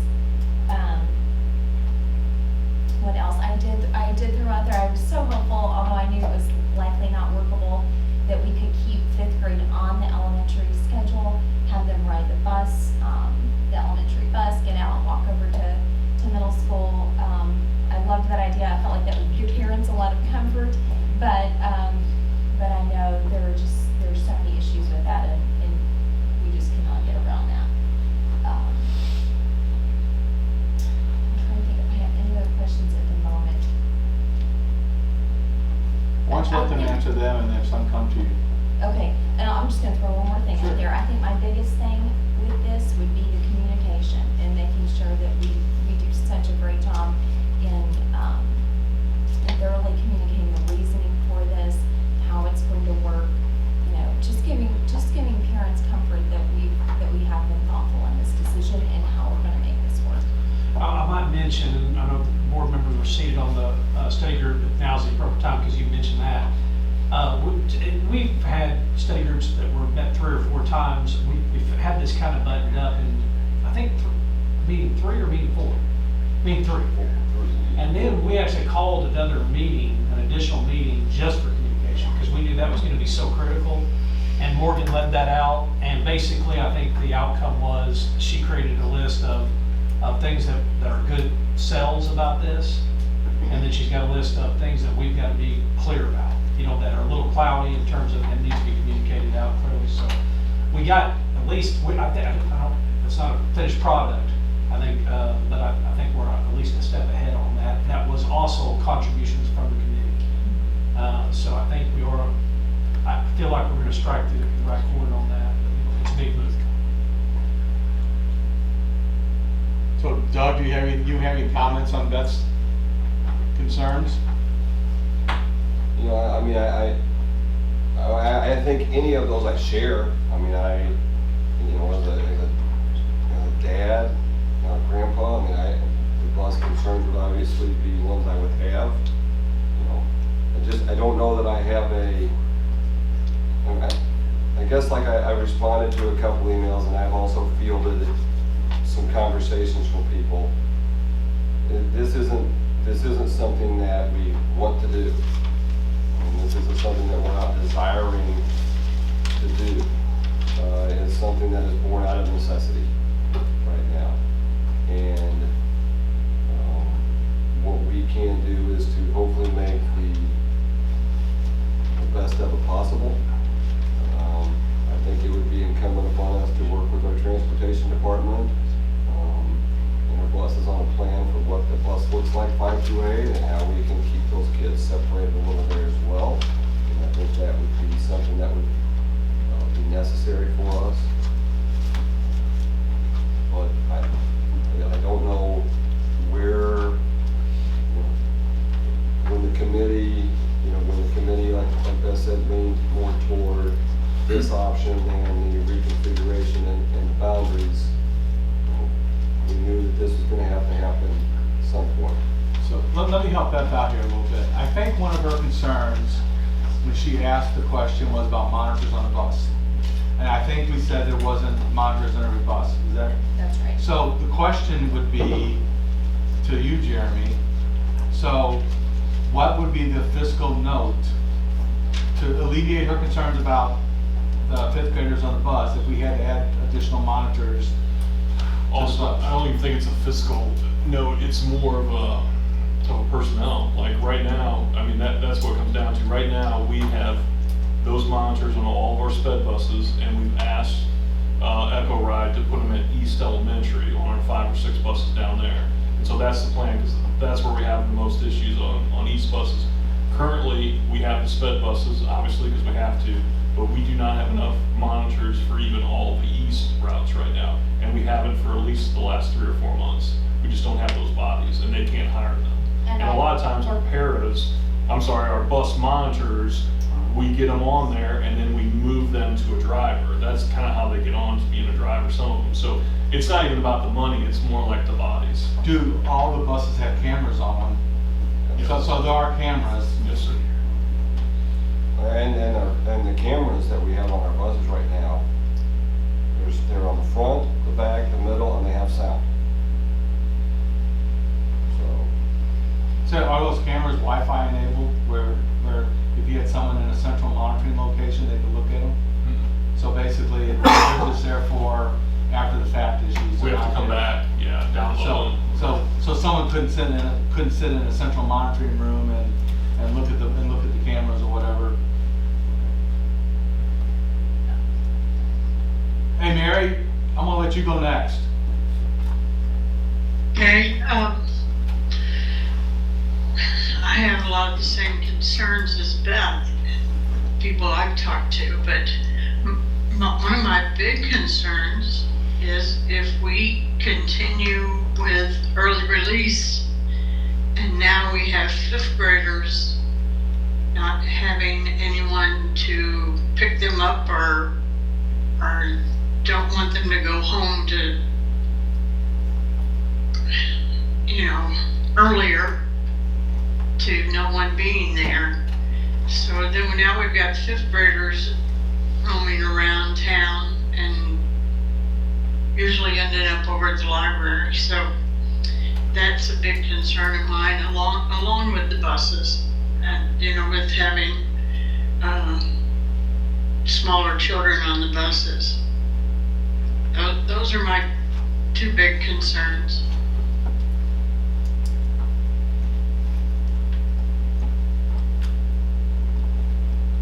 All right, Dave? I actually sat on the committee that they formed. Granted, I wasn't able to make it to all the meetings because that was my busiest time of the year when that was going on, but I did make a couple, and they went, just like Dr. Berger explained.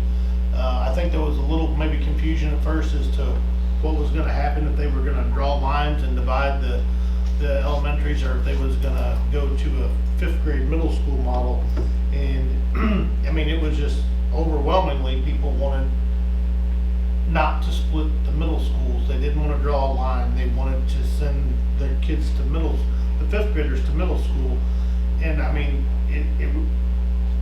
keeping those elementary schools small or grade specific was a huge thing to the committee. I mean, almost overwhelmingly, everybody wanted to do that.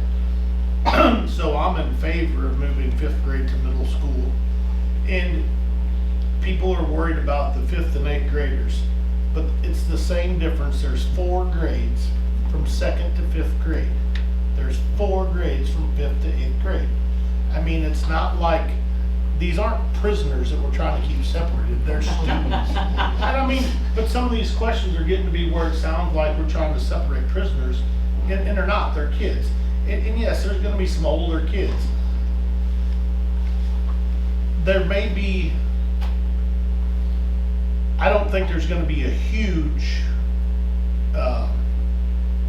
problem with intermingling the two. Will there be more? Probably, because they're going to be together, but I don't think our eighth graders are going to try to eat our fifth graders. I don't see that happening. I think they're good kids, and they're going to help the fifth graders. They're going to get them taken care of it, and I think they're going to blend just fine. And I believe that Morgan will put out a communication plan that will have this smoothed over and everybody informed come the first day of school of how this is going to work. And I think people will have a plan come August. And I did, in the email that we received, the one lady, she mentioned the carpool lane. Good luck with fixing that thing. And if she could come up with a plan to fix the carpool lane, that would be absolutely amazing. And I just don't think it can be fixed. But that's not really comment or questions, more my comments. Like I say, I sat on the board, and I think moving to the fifth grade to the middle school is our best bet, and that's what I'm in favor of. Heidi?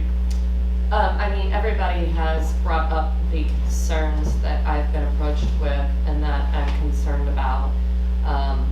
When it comes down to it, I do not want boundaries. I would love to push that until the end of time where I never even had to imagine they existed. So I will support this if this is our choice. I think we have some things that need ironed out, and we need to communicate everything down to the minutest detail to our parents about how this looks.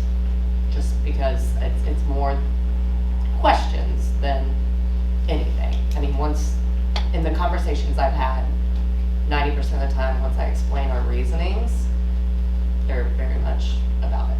So that's where I'm at. Kyle, you want to add anything? A few things. Neither option is ideal, but we're in a capacity situation, and from my conversations with folks, it's kind of rinse and repeat like everybody else says, you know. Community likes the kindergartners, first graders at East in that structure, and when you look at those boundary maps, even the second one, they're unideal. And you know, it's one thing to draw boundary maps, but it's another thing to do it this year and then having to redo it in 3 more years or 2 more years. And we're going to experience significant growth in the next 2 school years, and I would just hate to do something so prematurely. That said, I'm going to speak out of this, I don't know now.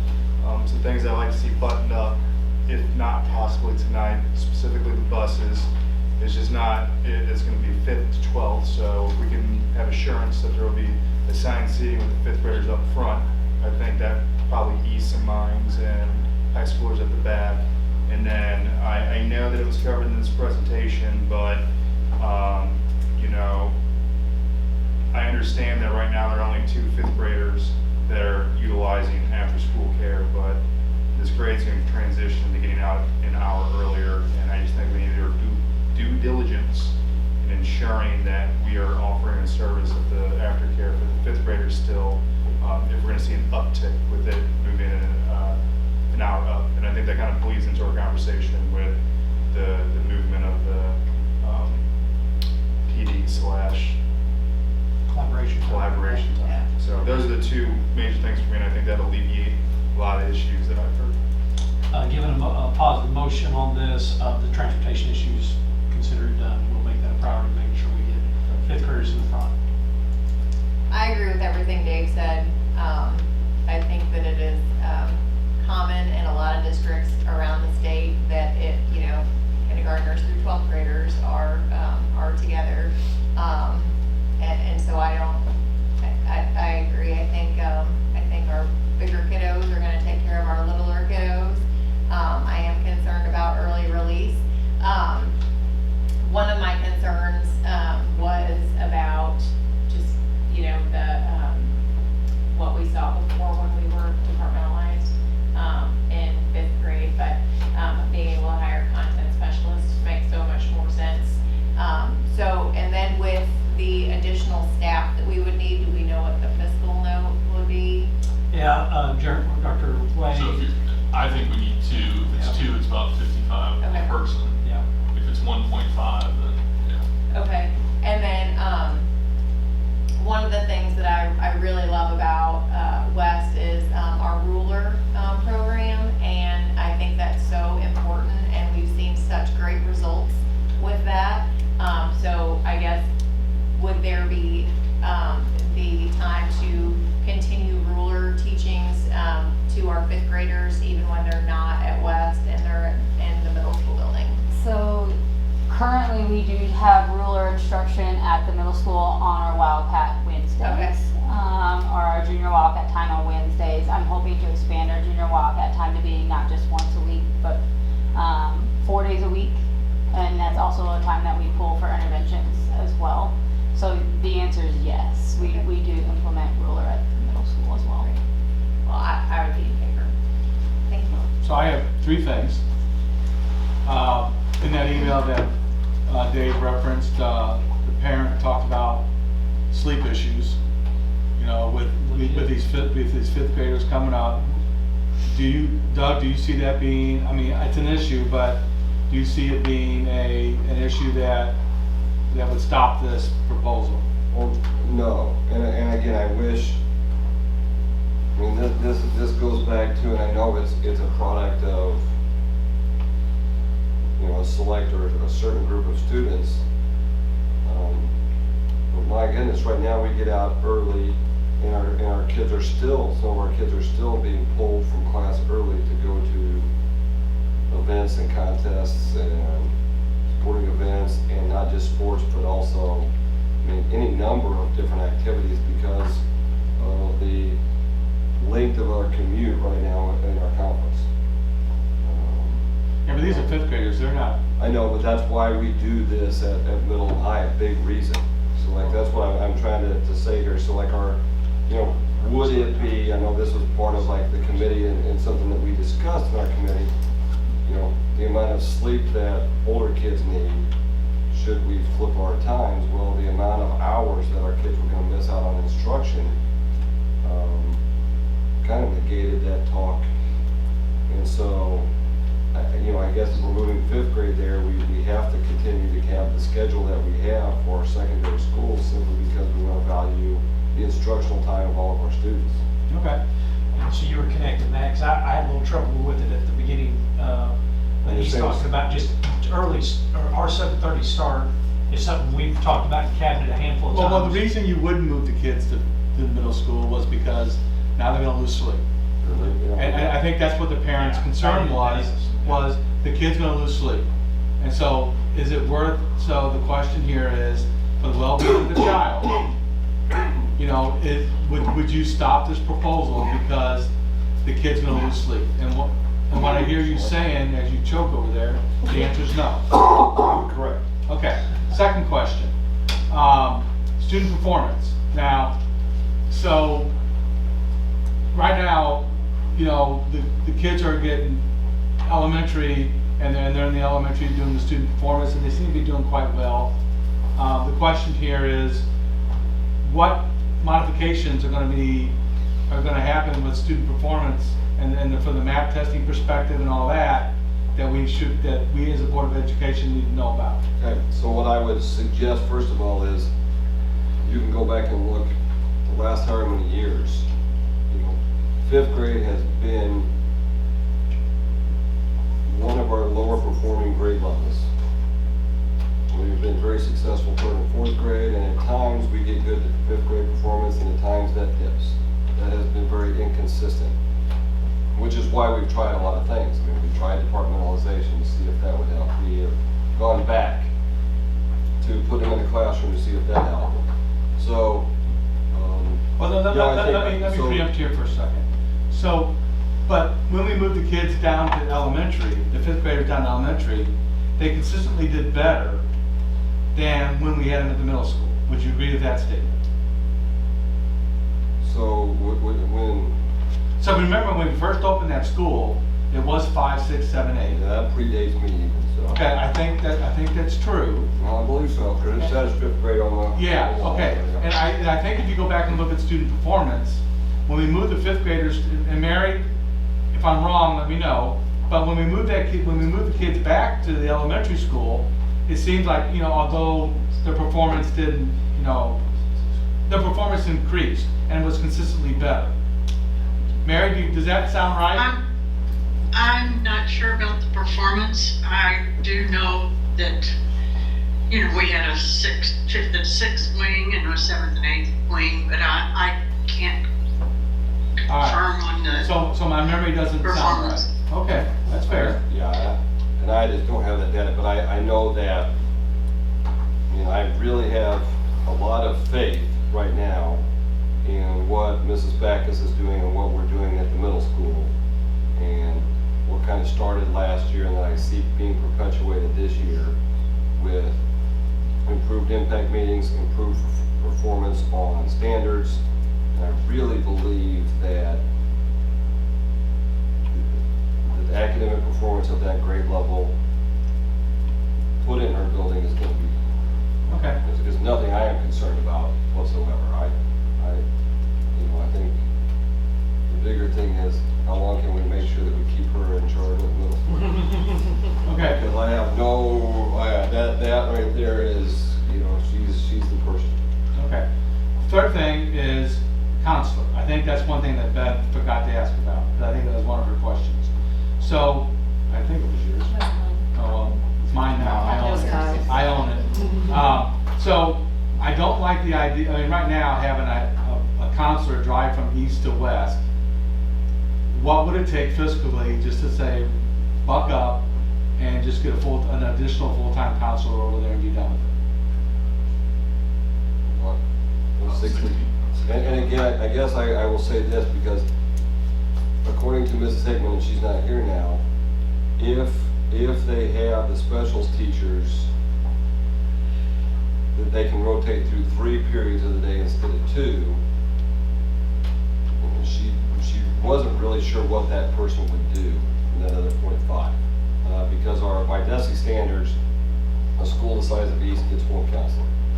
Gets how many counselors? One. Okay, so, So we would have one. Right now they have 1.5. oh, they have 1.5 now. So the .5 would move away from East and would move to the middle school. So that counselor would be shared between West and middle school next year. Which is not. West and middle school, not East and middle school. It's well, East and West right now. It's Okay. East and West right now, but it would be we would pull it from East and add Okay, that. for some reason I saw East and, I saw in your presentation, if you go back to it, I thought you said you were moving from East to middle school. Yeah, I am. I'm gonna move the counselor away from 0.5. East. The .5 away from East. She won't be at East anymore. She'll be at the middle school, the .5. So she was shared, right now she is shared between West and East. Okay, And next year she will not be at East. She'll be shared between West and middle school. okay, West and middle school, okay. So that actually improves her commute, her travel time. Correct. Okay, okay. That was, I didn't understand that, and I apologize. So, from your perspective then, because I think, I thought one of us asked it, I forget who it was, but were there gonna be enough counselors over there at the middle school with the additional students? We will hit the DESI mark, probably exceed it a little bit, because we also have our career counselor who is .2 of her FTE is at the middle school. Okay. That was me, Austin. I asked how the .5 counselor would be That's placed. So we'll have like Mr. Smith explained it well, and then I got even a better explanation from him. I don't have that resource yet. Okay, thank you. Okay, I'm done. So, if there's not any more discussion, then either we make the motion or we don't. A motion to move the 5th grade to... Second. There's a motion and second. I'm gonna get in trouble. Because there was a parent that emailed me, I thought we were gonna move this to next month. So I have to apologize to that parent. All right, there's a motion and second. Any more discussion? All those in favor? Aye. All those opposed? I heard 7-0. Okay. President, I motion we untable agenda item E. 3E. Yeah, 3E. So there's a motion to lift from the table item 3E. I need a motion. Oh, second. We have a motion and second. Sorry. Okay, any more discussion?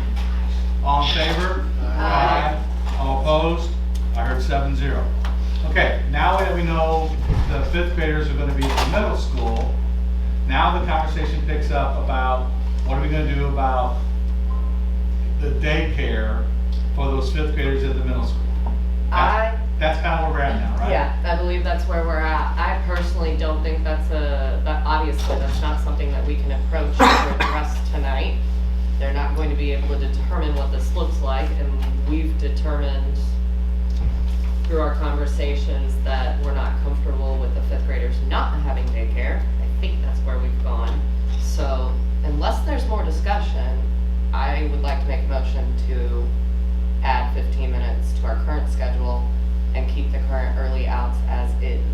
But if we want more discussion, that's fine. and add the aftercare. And add the aftercare, yes. Okay, so time out. So I need a second on that first. Second. Okay, so explain to me the aftercare part of that. It will be similar to, it has to be similar to what's at West, whether it's expanded from the group that we work with, I'm blanking on their name. Boys and Girls Club. It is 9:45. Or whether we utilize paras or support staff in the afternoon because the hours are more appealing than 6 a.m. That's what it would look like. And I would assume the aftercare would either be to current middle school dismissal or West dismissal, because I think we also have to look at what the impact will be for having 5th graders even out of school an hour earlier. So I think it's two things that we have to look at. Okay, does the administration want to respond to that?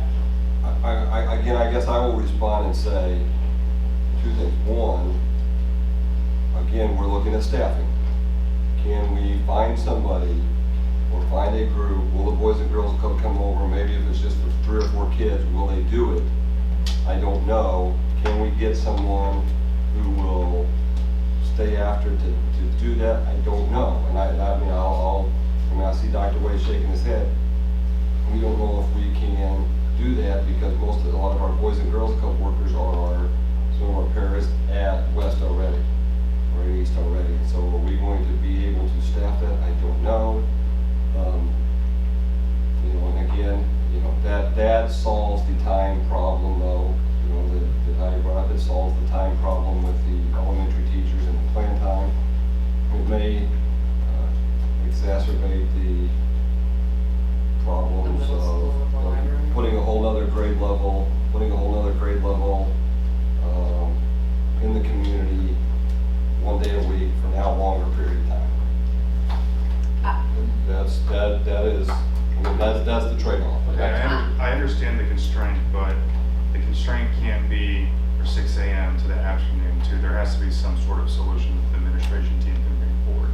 Whether it's, financial or an incentive or something, we gotta get something after daycare. Okay, Dave wanted to say something, then I'll let Aaron go. I'm sorry, but I think we are way in the weeds here, like way in the weeds.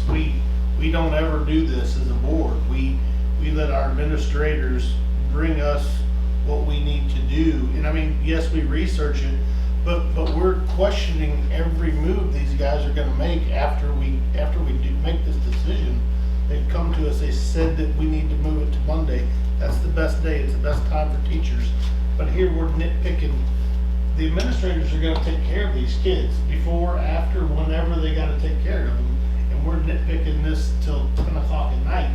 And I think we need to leave it up to the administrators to do their job. That's what they do, and take care of kids. Okay, Aaron, I'm sorry. I was just gonna say, I think if we could have 7:15 at elementary, I would rather deal with the couple of kiddos that we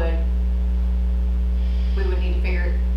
I would rather deal with the early morning than 5th graders out an hour early on Wednesday. So I would be more prone to going with the model that our administrators have chosen. Again, I do believe in that at the end, this is what's best for kids with the amount of impact time and data time that we're going to be able to have. I do want the additional hour or whatever at the elementary level. I think with the start time at our middle school, if 5th graders are going to be there, that is probably not going to be as much of an impact on our families for work. Now, I can't guarantee that, and of course, that everybody's going to have a different situation, but I do think that that would still allow people, if we're thinking of a normal, ish work schedule, Okay. in class. So I would go with the proposal with the additional hour at elementary. Mary, do you want to say something?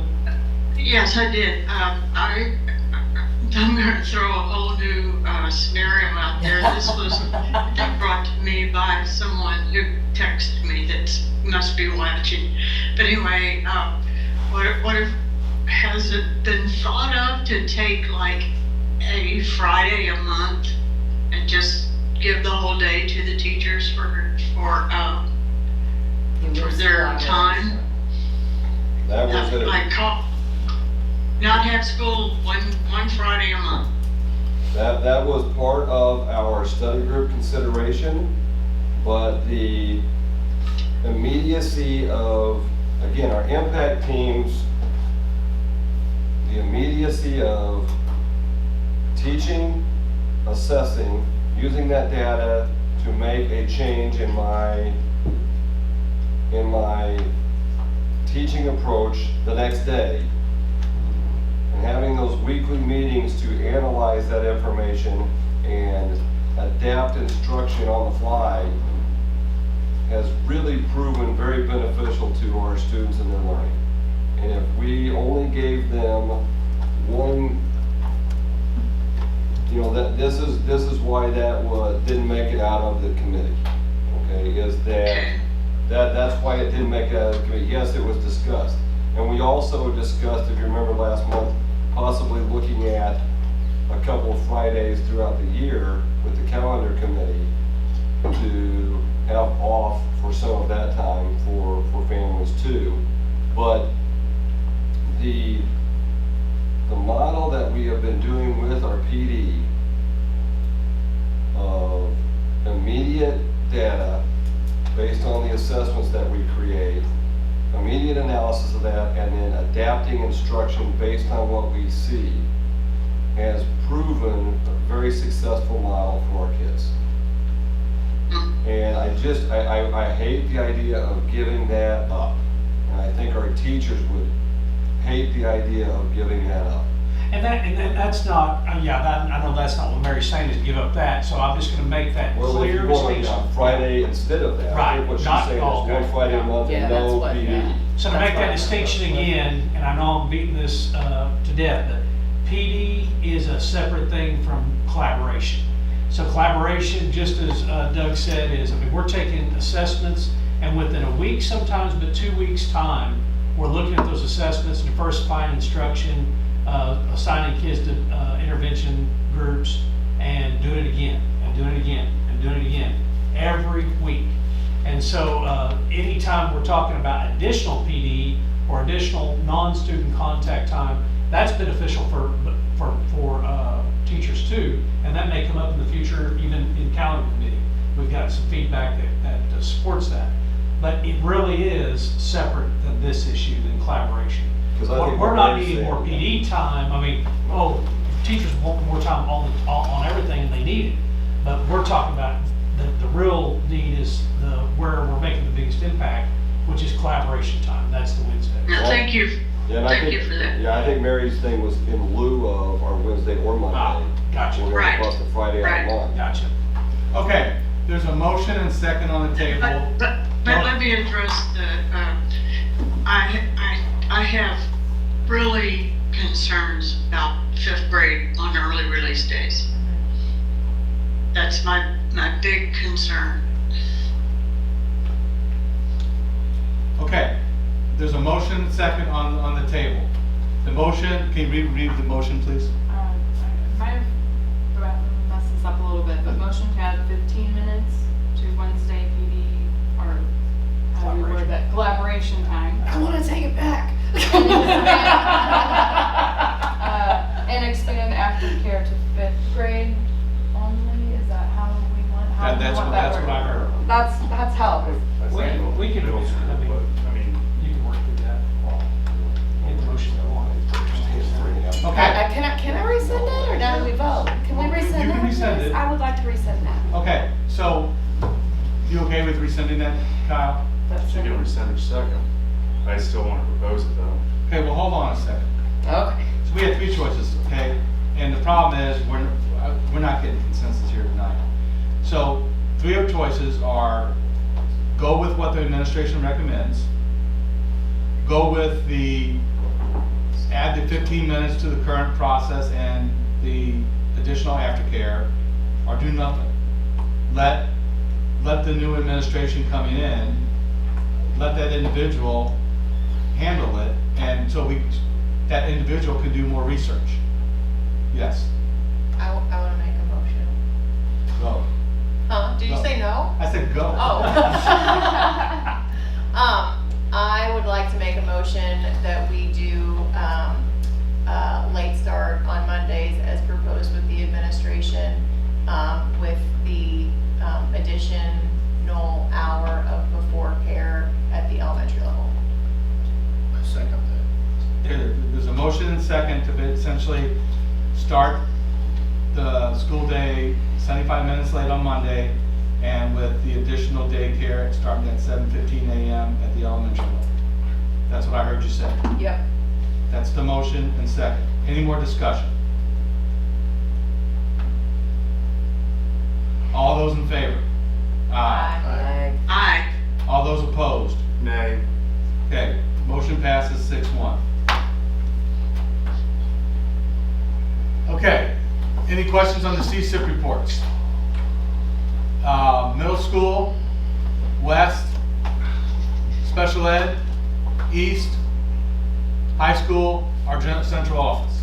Anybody have any additional questions on those? Okay, the special education program evaluation, academic performance. Any question on that one? That was really long. I know, I'm sorry. And what? I had to I was gonna talk about a lot of stuff, but, Do you want to bring Highlights? anything you want to bring up? yeah, there's a couple highlights. Hit the highlights. Okay, She's waiting around all this time. right. She's waiting around 4 hours. Yeah. I don't know what to talk about. Right. Just a couple of things. I would like to first start off by, some of these indicators aren't evaluated every year. That's every 3 years. So all of those indicators we're in compliance with. No concerns, 100% on all of those. So that is good. As far as early childhood, we do a lot in Nicole, as well as the other teachers, have been helping the state write the early childhood outcomes reports. They came to us because we were probably one of the first school districts that started doing them on the new paperwork that they had, which it used to be, it would take us 30 minutes to do one, and now it's changed. It's a rating scale for our students when they enter and when they exit, so we want to see growth. So that's exciting that they asked us to start helping them with that. Let's see, our special ed rate continues to hover right around that 15%. That's our K through 12, pre-K through 12 children. 0% graduation dropout rate for our students with IEPs. So that's great. That's something we work pretty hard on in our follow-up, or when our students, if they are considering dropping out, working with them, staying in, making sure we're setting them up for post-secondary activities.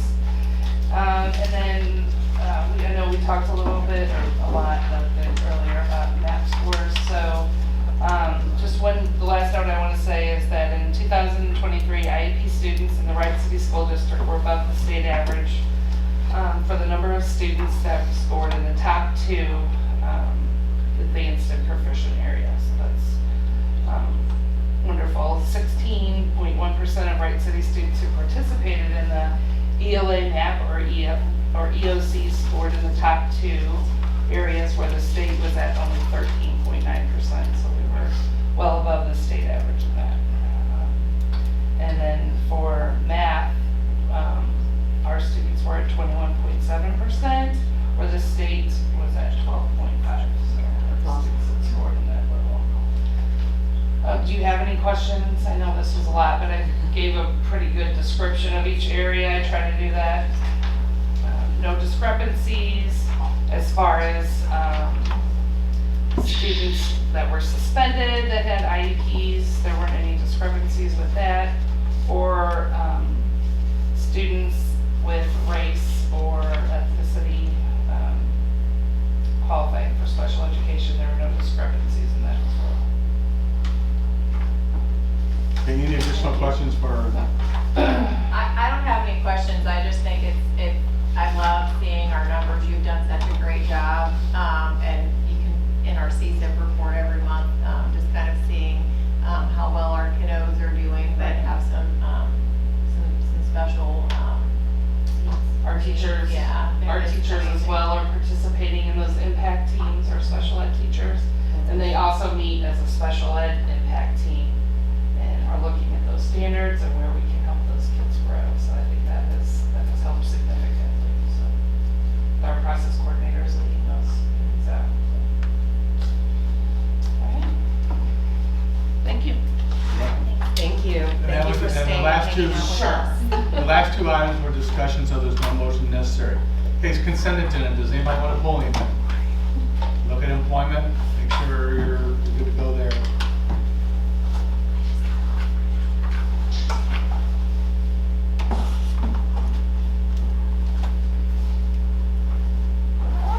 Okay, I need a motion to approve the consent agenda as presented. So moved. Second. There's a motion and a second. Any more discussion? All those in favor? Aye. All those opposed? I heard 7-0. In accordance with provision 610-021 revised statute of Missouri, the R2 Board of Education will go into closed session to discuss 3, personnel, and 13, individually identifiable personnel records. I need a motion to go into closed session. So moved. Second. There's a motion and a second. Roll call, starting with Mary. Yes. Yes? Yes. Yes. Yes. Okay. You guys get a 2-minute